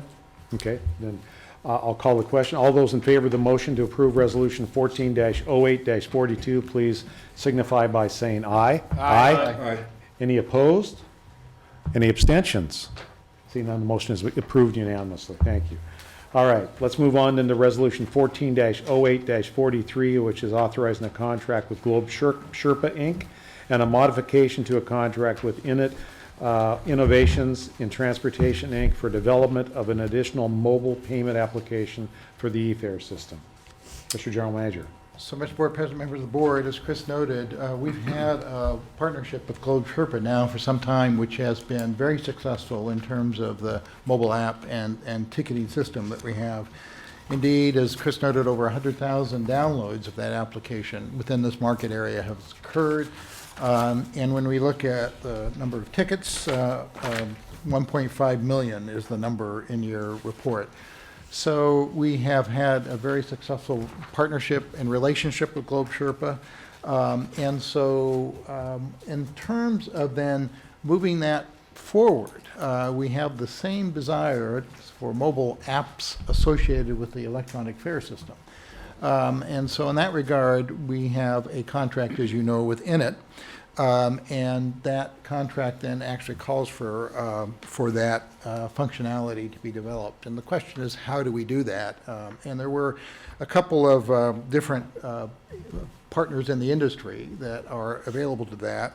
And at the time, we've actually talked over a period of time to three, Samsung, Innit, and Bytemark and Globe Sherpa. And as it sort of whittled down, we came down to two that were very, I think, qualified and able to do this in a reasonable way. And our recommendation to you is to approve the change with Globe Sherpa. Again, we did negotiate that price down to a large extent. The Globe Sherpa did start a little higher. We brought that down. Phase one of the project work would be $1.5 million essentially. And then there is an option associated with moving to near-field communications or whatever other communication technology might be adopted in the marketplace. That option is another $1 million, but again, waiting to see the direction of the marketplace of our smartphone providers before we commit to that direction. So the total contract is as noted in your report, $2.5 million. So I know there may be some additional questions, and I'm probably not the one to answer them. So I'll turn it over to the board. Director Prosser. Sorry to make you sit under the hot lights a little bit longer. Actually, I did have a couple other questions, which I let Chris know about during the Finance Committee, and he did answer those as part of his presentation. I appreciate that. I did have one additional question, which I neglected to give you a heads up on, which is, this talks about linking the back rooms of Innit and Globe Sherpa, and obviously the big advantage of this whole system is by being able to transfer data between operations and platforms and all of that stuff. It gets so much efficiency and so much better customer service. But that also does open the door for more concerns about data security, all of that type thing. You've addressed this before. I just feel like it's worthwhile bringing up again. And sorry, and if you would just again talk about what we're doing to make sure that all of this data and these transfers are in fact secure. That's a great question. Data security is really at the forefront of this entire system, and there are multi-layered approach to the data security. The first thing is we're using a methodology, without getting into too many technical details, is tokenization. So what that essentially means, because really the main thing we want to protect is bank card information, credit card information that could be entered in there. So the methodology is tokenization, and what that means is that you take a credit card number and you turn it into something that really doesn't mean anything at all on the front end of the app, but the back end understands and can decrypt and decode that information and then turn that back into an account number. So there are complex algorithms that allow us to do that security so that what you're not passing on from a device through the air is anything that's readable or recognizable. So that encryption is a big piece of it. The other piece of that is that the payment card industry data security standards apply, and those are really critical for us as it relates to the init back-end system and the processes that they have to do to become compliant. Those standards in place today, we actually specified them to achieve new standards that are still to be rolled out and are in the making. So we are not only meeting today's standards, they're on the hook to meet tomorrow's standards, and that's important to us. It's not only technical, it's also procedural issues that they have to deal with. So pretty much from day one, we've made sure that the security is built into that. Something else to note from a Globe Sherpa perspective, also from day one, that was important to us, just from a general technology on this existing smartphone app. And we put Globe Sherpa through some pretty rigorous requirements to meet the existing application, such as security audits, which I'd mentioned maybe a year or two back, from a security firm that worked with the Department of Defense and NSA, et cetera. And they went through and audited their work to make security improvements to their system. The last thing I would say is that this is just the mobile app, and the data that's passing through is not being stored. So what's happening is it's a pass-through with the security, the tokenization up front, using all the current technology, such as secured socket layer, et cetera, to get that information to the back end. The last thing that I would mention is that the account-based system really is the highest level of security because it's all in the back end of the account. It's not sitting there in a chip or something that we have to be too concerned with. So I'll stop there. Okay. Thank you, Chris. Good question. Yes. As we look at, I know we referenced, and this is something that Dr. Bethel has already highlighted in regards to the difference in price between Bytemark and Globe Sherpa. You know, it sounds like we've had a phenomenal experience with Globe Sherpa so far, but we started, I mean, they started out pretty significantly below the Bytemark numbers, and then we've negotiated even further down. One of my concerns when sometimes we work with younger companies, which Globe Sherpa is just, you know, and this leads to a question, is just their ability to kind of look further down the road and have this kind of, this line of sight on, you know, the cost of doing business per se. And so my question kind of resides around the concept of, you know, they're significantly lower, and you referenced it a little bit, Chris, by kind of saying what you thought was the purpose of how they've gotten down to this number. But my concern goes more to, at the $2.6 million number roughly, is that enough to actually get what we need? And is that enough room for them to be able to understand their costs and their needs to ensure that they stay a viable concern both now and well into the future as we need their future services? Yeah, and I would, probably the first thing that I would point to is that we aren't their only customer. So they do have other business generating revenue. So that's an important piece of this. And so you're asking about, is it viable, and is based on how they price this? I think the main thing that I would point to is that we have a very successful mobile app now that we didn't pay anything for. And we did that through them upfront in funding the cost of that development. So with zero outlay and low risk to TriMet, we were able to roll out a pretty sophisticated mobile app and Fare Inspector app without any upfront money. So I think they have proven the ability to do some really heavy lifting on the development side without having that upfront capital to handle that development. So I'm comfortable stating that, yes, they've priced in their development. Do I think they ate some of that cost? That would be my guess. But I also think that the way they've priced their maintenance going forward is very reasonable. This app, as it relates to account management and Fare Inspector, is not that complicated from an overall functionality perspective. The fare inspection piece is not a lot different than what we have today, but it is different. Current ticket system has all kinds of security features built into the ticket rendering and the movie and the animation and everything else going on. This account management app is essentially you pull it up and it connects to the back-end account. It has all of the user interfaces that you need to handle account reload. But it's essentially a more simple app to develop from an account management perspective. Well, and I can certainly appreciate that. I can appreciate the fact that we were able to get in our original app at a low risk, but the long-term viability of companies is certainly not something that's concrete. I mean, it takes cash management and all these things to ensure that they stay a viable and going concern. So I can appreciate your response and things that you're saying. It's just that we want to be fairly confident that the decisions they're making now isn't going to affect us 3 to 5 to 7 years down the road once we've started this engagement.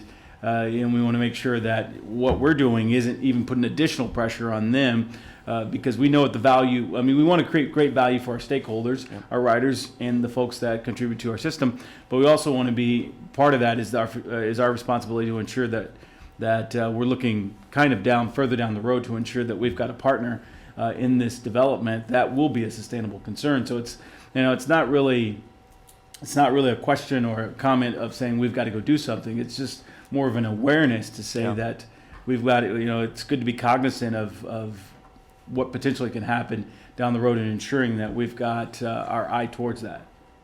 Yep.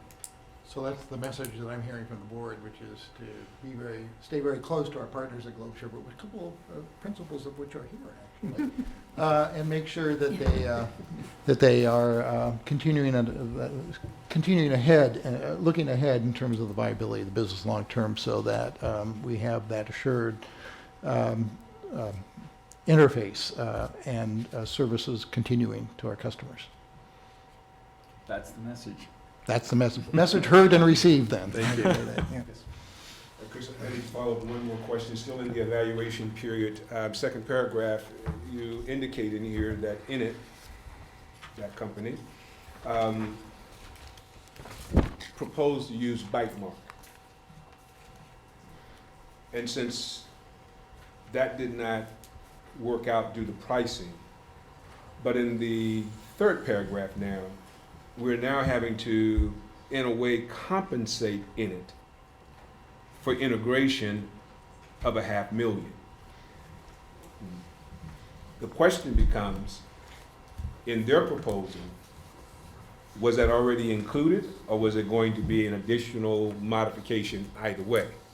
It was included in their proposal. So Init has not integrated with Bytemark before. So this was going to be new development, new integration, and that fully loaded cost that you see included their integration with Bytemark. Okay, so the $500,000 then is for their integration with Globe Sherpa. You got it.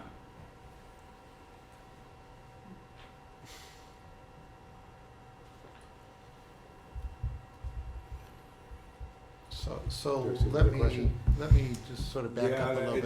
It's the little speck of light just finally it's gone out again. No. It's just See if gone we out can again. light it again. See if we can hit a switch.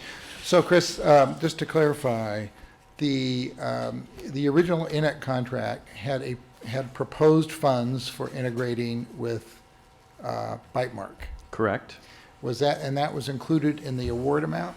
That was included in their proposed mobile app solution overall contract price. So that was the $5.7 million amount. So what they said is, here is the total cost that you would need to launch a mobile app, and that included in its integration costs with Bytemark. I think what we're getting at is was there duplication here? That's certainly a Right. question. No, so what we did with the initial init contract is just take the base contract to you for consideration in March. We just wanted to focus on what's the essential piece that we know is an absolute for approval. The mobile app and these other projects were really just things that we were going after, but they weren't a foregone conclusion or a certainty. So we did not include those integration costs. So in that init package, it really was just their base cost. And the mobile app was something that we did a tremendous amount of research to make sure that we were getting the right firm that we felt could deliver on it. So those costs were outside of the base contract that you approved in March. So instead of the, excuse me, 5 million proposal for Bytemark, we're doing, that would have gone all to Init, and they would have been a subcontract, subcontractor to Init. We're instead doing the contract with Globe Sherpa and another integration piece with Init, which wasn't included otherwise in the contract award provided to date. Did I get that right? Yeah. I hope that helped a little bit. So the apples to apples comparison between Globe Sherpa and Init. Globe Sherpa's, Init, not Init, I'm sorry. Bytemark. Bytemark's proposal of $5.74 million included basically $500,000 for integration with Init. Globe Sherpa's proposal of $2.97 million did not include that, and we've added it later. So to get apples to apples, we need to add the $500,000 to the cost of the Sherpa thing, and it's still a good deal. Yeah, so the 2.9 million includes the Init integration cost. Oh, it does? Yes, So that is apples to apples? it is. Okay, and it's just that Globe Sherpa will not get the full 2.9.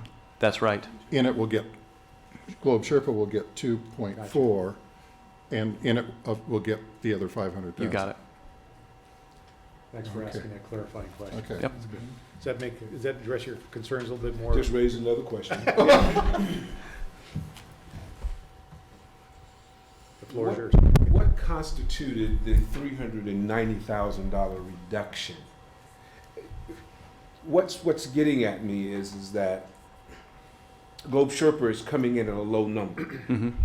Based on what you're saying there, your assumption is that they are going to eat something on the front end in hopes of having the contract over the last 7 years is going to be sustainable, and that's where they will kind of break on out even.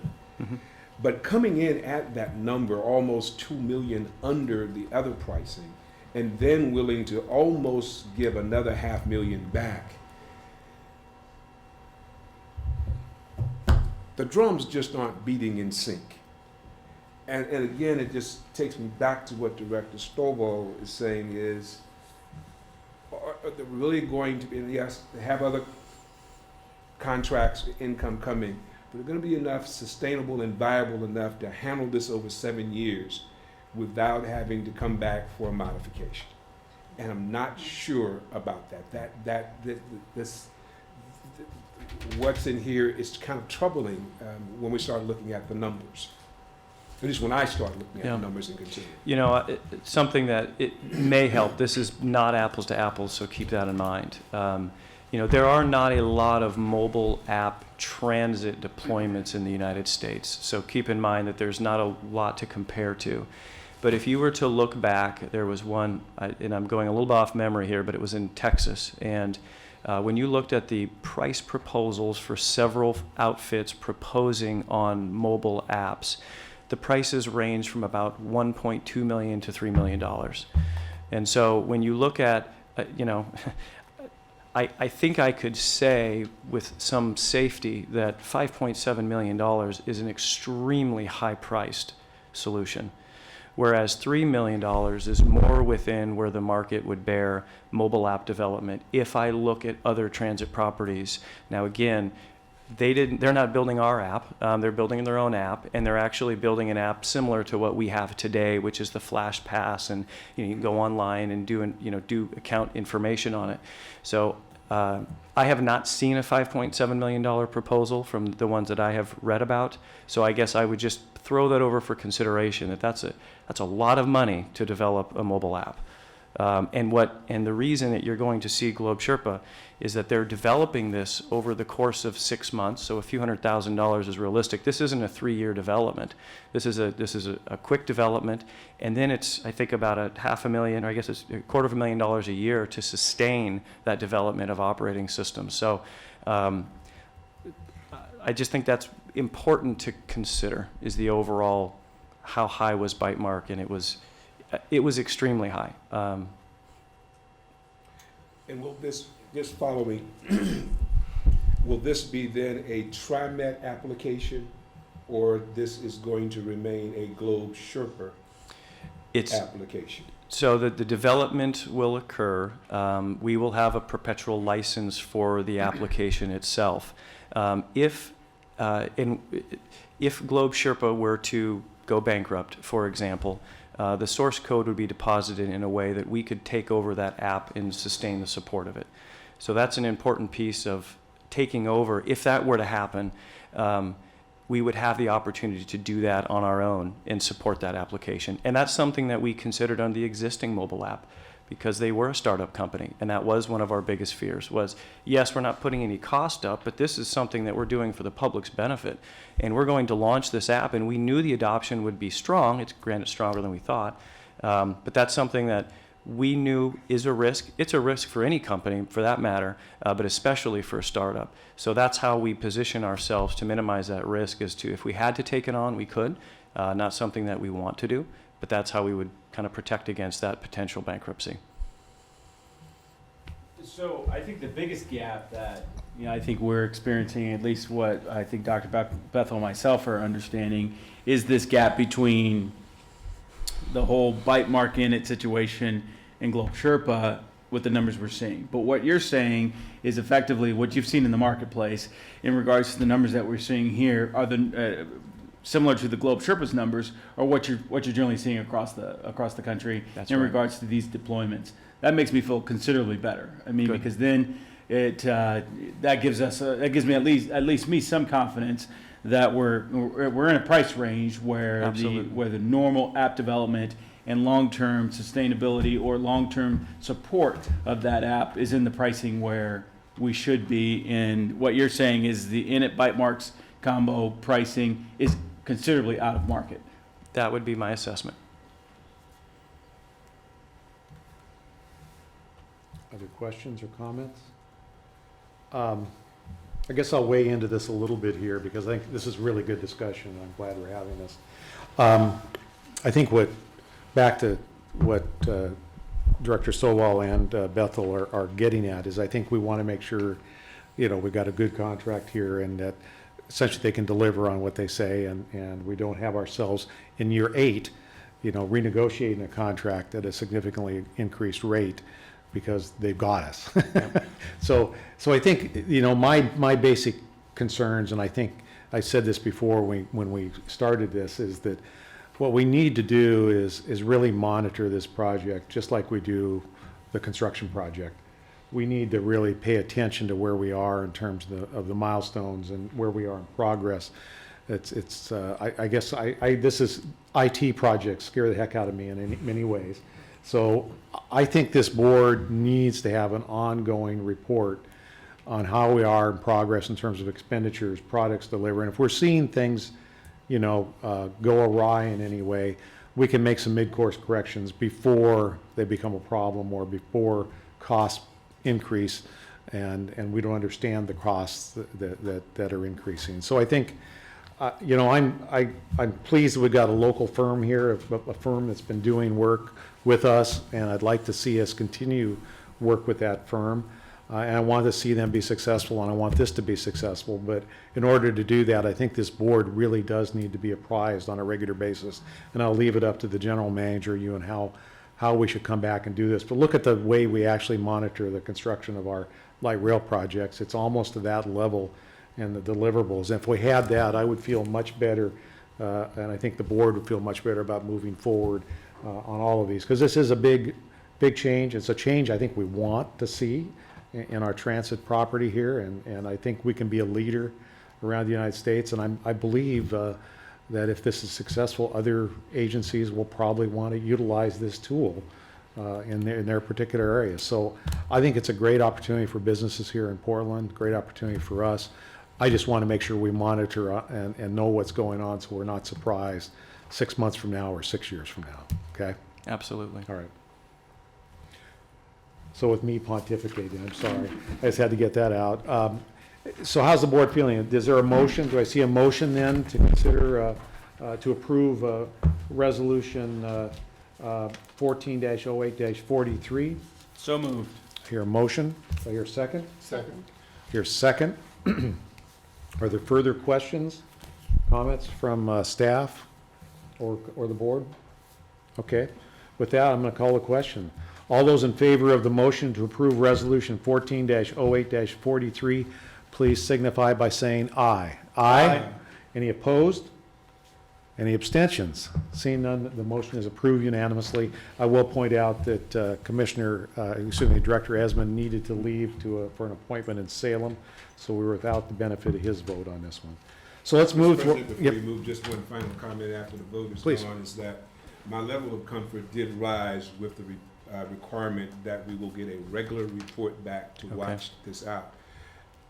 And I know you left it up to the general manager, but I would hope, general manager, you would consider that at least every 2 months that we would get a report on this. I need to watch this one with eagle eyes and hawk eyes and chicken eyes. That means I got all kinds of eyes on this one to make sure that it's coming through and producing what has been promised without doing a whole lot of other stuff.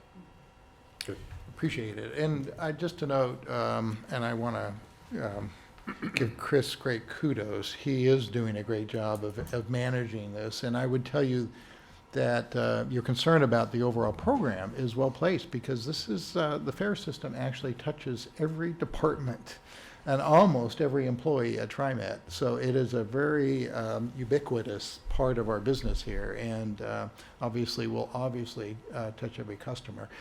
As you know, you've been spending a reasonable amount of your agenda time on it. We'll continue to try to make that very systematic in terms of regular reports back to you on the progress as these contracts are awarded. But I would note that the award of these contracts is the start of a lot of really efficient work. So message heard and received. Thank you. Thank you. All right, let's move on to the last business item on our regular agenda is resolution 14-08-44, which is authorizing a contract with Stacy and Whitbeck Incorporated for construction manager / general contractor services for the e-fare infrastructure installation project. Mr. General Manager. So, Mr. Board President, members of the board, you might recall that in May you actually authorized this contract to be awarded through a general contractor construction management contract, CMGC. I'll get it out yet. And again, this is to some extent the physical part of this overall program. The physical manifestation of the e-fare system on our platforms will be a new reader. And now those readers need to be installed and connected to our fiber optic network and our electrical components. And so doing that takes real construction.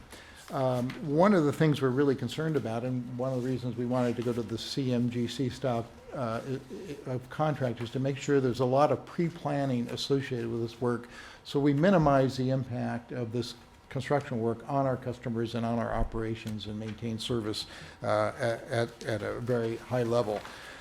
So that's one of the reasons why we like the CMGC approach, where we can really work hands-on around the table with the contractor and planning this work and making sure that it goes efficiently as possible. So in that regard, there are a number of criteria that were established at the front end associated with the evaluation process, including the proposer's experience and work plan, their diversity and transit and equity issues, project management, and price. And price is really divided into two different areas. One is pre-construction services, and that's typical for CMGC proposals, where we actually ask them to price the planning work that they do before they actually get under construction with us. And then construction fee, so the fee on total construction.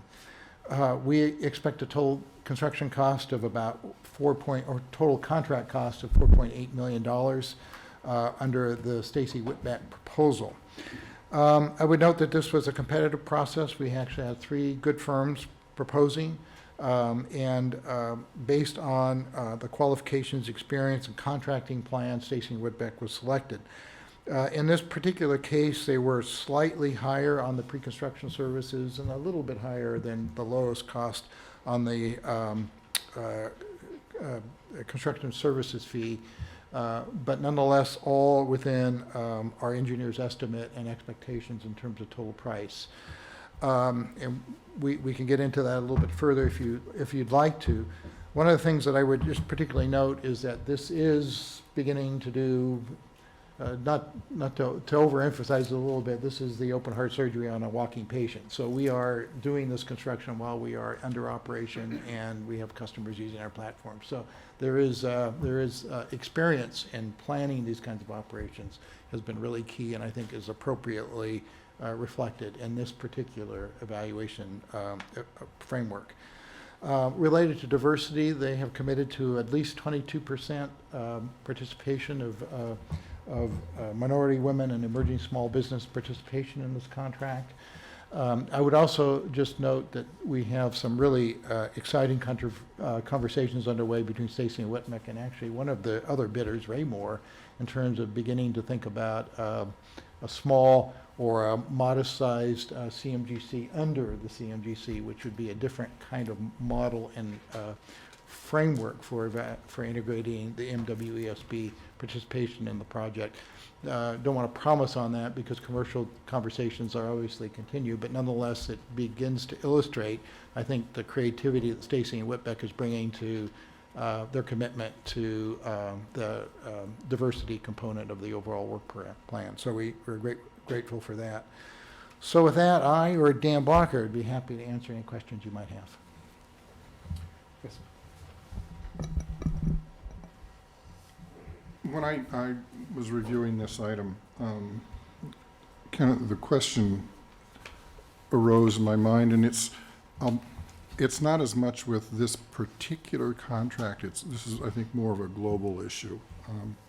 But in looking at the rating criteria, we're giving a significant number of points for proposer experience, past performance. And Stacy and Whitbeck has done a lot of work for us, and they do good work. There's no two ways about that. But, they do so much work, and I'm beginning to wonder, are there ways that we can give other companies more of an in? And you just kind of mentioned one possibility there. So that was kind of my first thought. And then I got looking down here at their price proposal, and Stacy and Whitbeck is indeed the highest proposer. And I'm in my mind, I started making a connection. Well, okay, they get the points because they know us, and they start feeling that they have an in to the job. They don't have to be quite as sharp with the figures because they know they've kind of got an in. And I just started getting uncomfortable, and I'd like to hear a little bit more about how this fits into our overall approach. Is there something that we can do to provide more companies an opportunity to gain some experience, and so where we can start taking advantage of some of these better pricing proposals? Well, I'll ask Dan to come up and backstop, but maybe while he's coming up here, I'll ramble on a little bit, which is I would say that when most of the time that we brought these to you, we've had the lucky experience of having the qualifications high and the price low on the recommended award. This happens to be one of those cases where that's not the case. But I would also tell you that the difference is relatively modest when you look at the total pricing involved in the overall pricing. So, and again, one way we check that is our own independent estimates of what the work entails. The other point I would make is that sometimes that experience does reflect accurately in the pricing. This is the flip side of the conversation we were just having about Globe Sherpa, which is they may understand that it takes more pre-planning activities than a less experienced contractor. And so that's, I think, another important consideration that goes into that. Finally, I'd say that on each of these procurements, we evaluate the point allocation to these various categories quite independently, and it depends dramatically on the type of job. So if it's working in the rail right away, we do think that there is a little we have some sensitivity about that, and so experience and becomes pretty key related to that. There are other environments where we might award a contract where frankly that experience may not be rated as high as some of the other criteria. Dan, anything you wanted to add to that? Well, what you just said was what I was going to point out, how we do customize the assignment of points based on the contract at hand. In this case, proposer experience past performance at 25 points was exactly half of what the cost proposal was at 50 points. So we did try to highlight cost as an important factor, but it's only 30% of the total of this, this particular procurement. Stacy Whitbeck is a very, very good contractor for us. So you're correct, they do get a lot of work with us, but I would not say that they have an in. I would say that they have good proposals that clearly demonstrate their abilities to deliver the kind of work that we want. We have used other techniques to try to get other firms to come to the marketplace, including Stacy Whitbeck serving as a joint venture partner on a number of our projects, including Kiewit on the mall. Now Kiewit has the bridge contract for us as a solo. Stacy Whitbeck joint ventured with Mowat for the west portion of the Portland-Milwaukee alignment.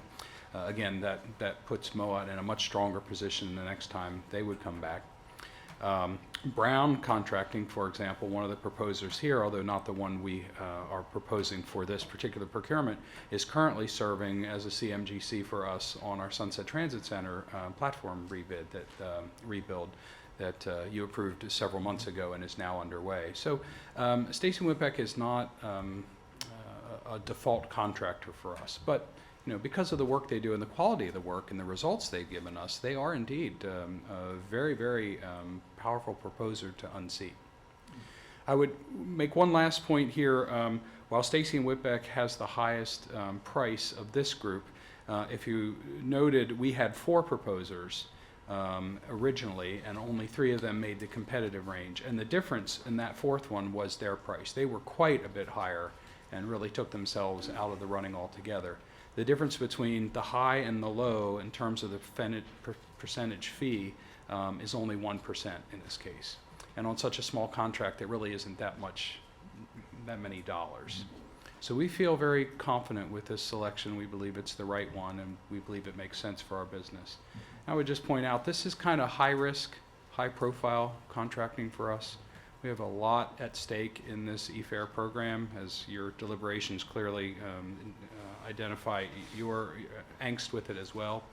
It's going to be a major change and a really terrific change for the agency, but you know, this is an important component of it, and as Neil mentioned, it's on our active stations throughout our entire system. We really need top-notch contracting for this one, and we believe we're getting that with this proposal. I very much appreciate you mentioning what we've done in getting Stacy and Whitbeck to partner with other agencies. You know, that does give me more comfort, so I appreciate that very much. Thank you. Other questions by the board? I have kind of just the model question. So this is for the e-fare validator on the light rail stations. Right. My assumption is we need to have individual ones put on each individual bus? Is that That's what, correct. the way it'll work? Okay. And if we go to the near field technology, we would have probably both on the vehicle, both on the light rail vehicles? That would and be on- the same reader. So you use that reader, okay? Right. All right, and you do the same reader on the buses? Right. Same way. Okay, So the notion is the reader will become sort of universal, potentially phones, credit cards, and the TriMet debit card, if you will. okay, good. Thank you. Makes me understand how the system actually is gonna work over there. Thank you. All right. Any other questions, comments? Seeing none then, is there a motion to, whoops, go ahead. I do have one Okay. question in regards to, so when we reference the e-fare project and total cost of the e-fare project, and that's been referenced somewhere around $30 million, is this cost included in that number? Yes, it is. Okay, excellent. Thank you. Good question. Although I won't validate that number, the total number, I would have to ask. Part of it is always what's included in it. But when we talk about total program cost within the context of the budget, this has always been a piece of it. Yeah, and the number I just referenced, that's a rough number, so that's Right, probably right. maybe more than that. All right. Is there a board member comfortable making a motion then to approve resolution 14-08-44? So moved. Move and second. Any further discussion? I'll call the question. All those in favor of the motion to approve resolution 14-08-44, please signify by saying aye. Aye. Any opposed? Any abstentions? Motion's approved unanimously. Okay. With that, I see nothing else on our business meeting. Is there anything else to come to us on our business meeting? If not, then I'm going to adjourn our August 13th, 2014 meeting, and we'll move on to our briefing agenda. We have 2 items. How's our board doing? Do we need to take a quick break, or are you okay? Quick break? Okay, why don't we take what's adequate? 10 minutes? 5 minute, 5 minute break, okay. All right. That's a good idea.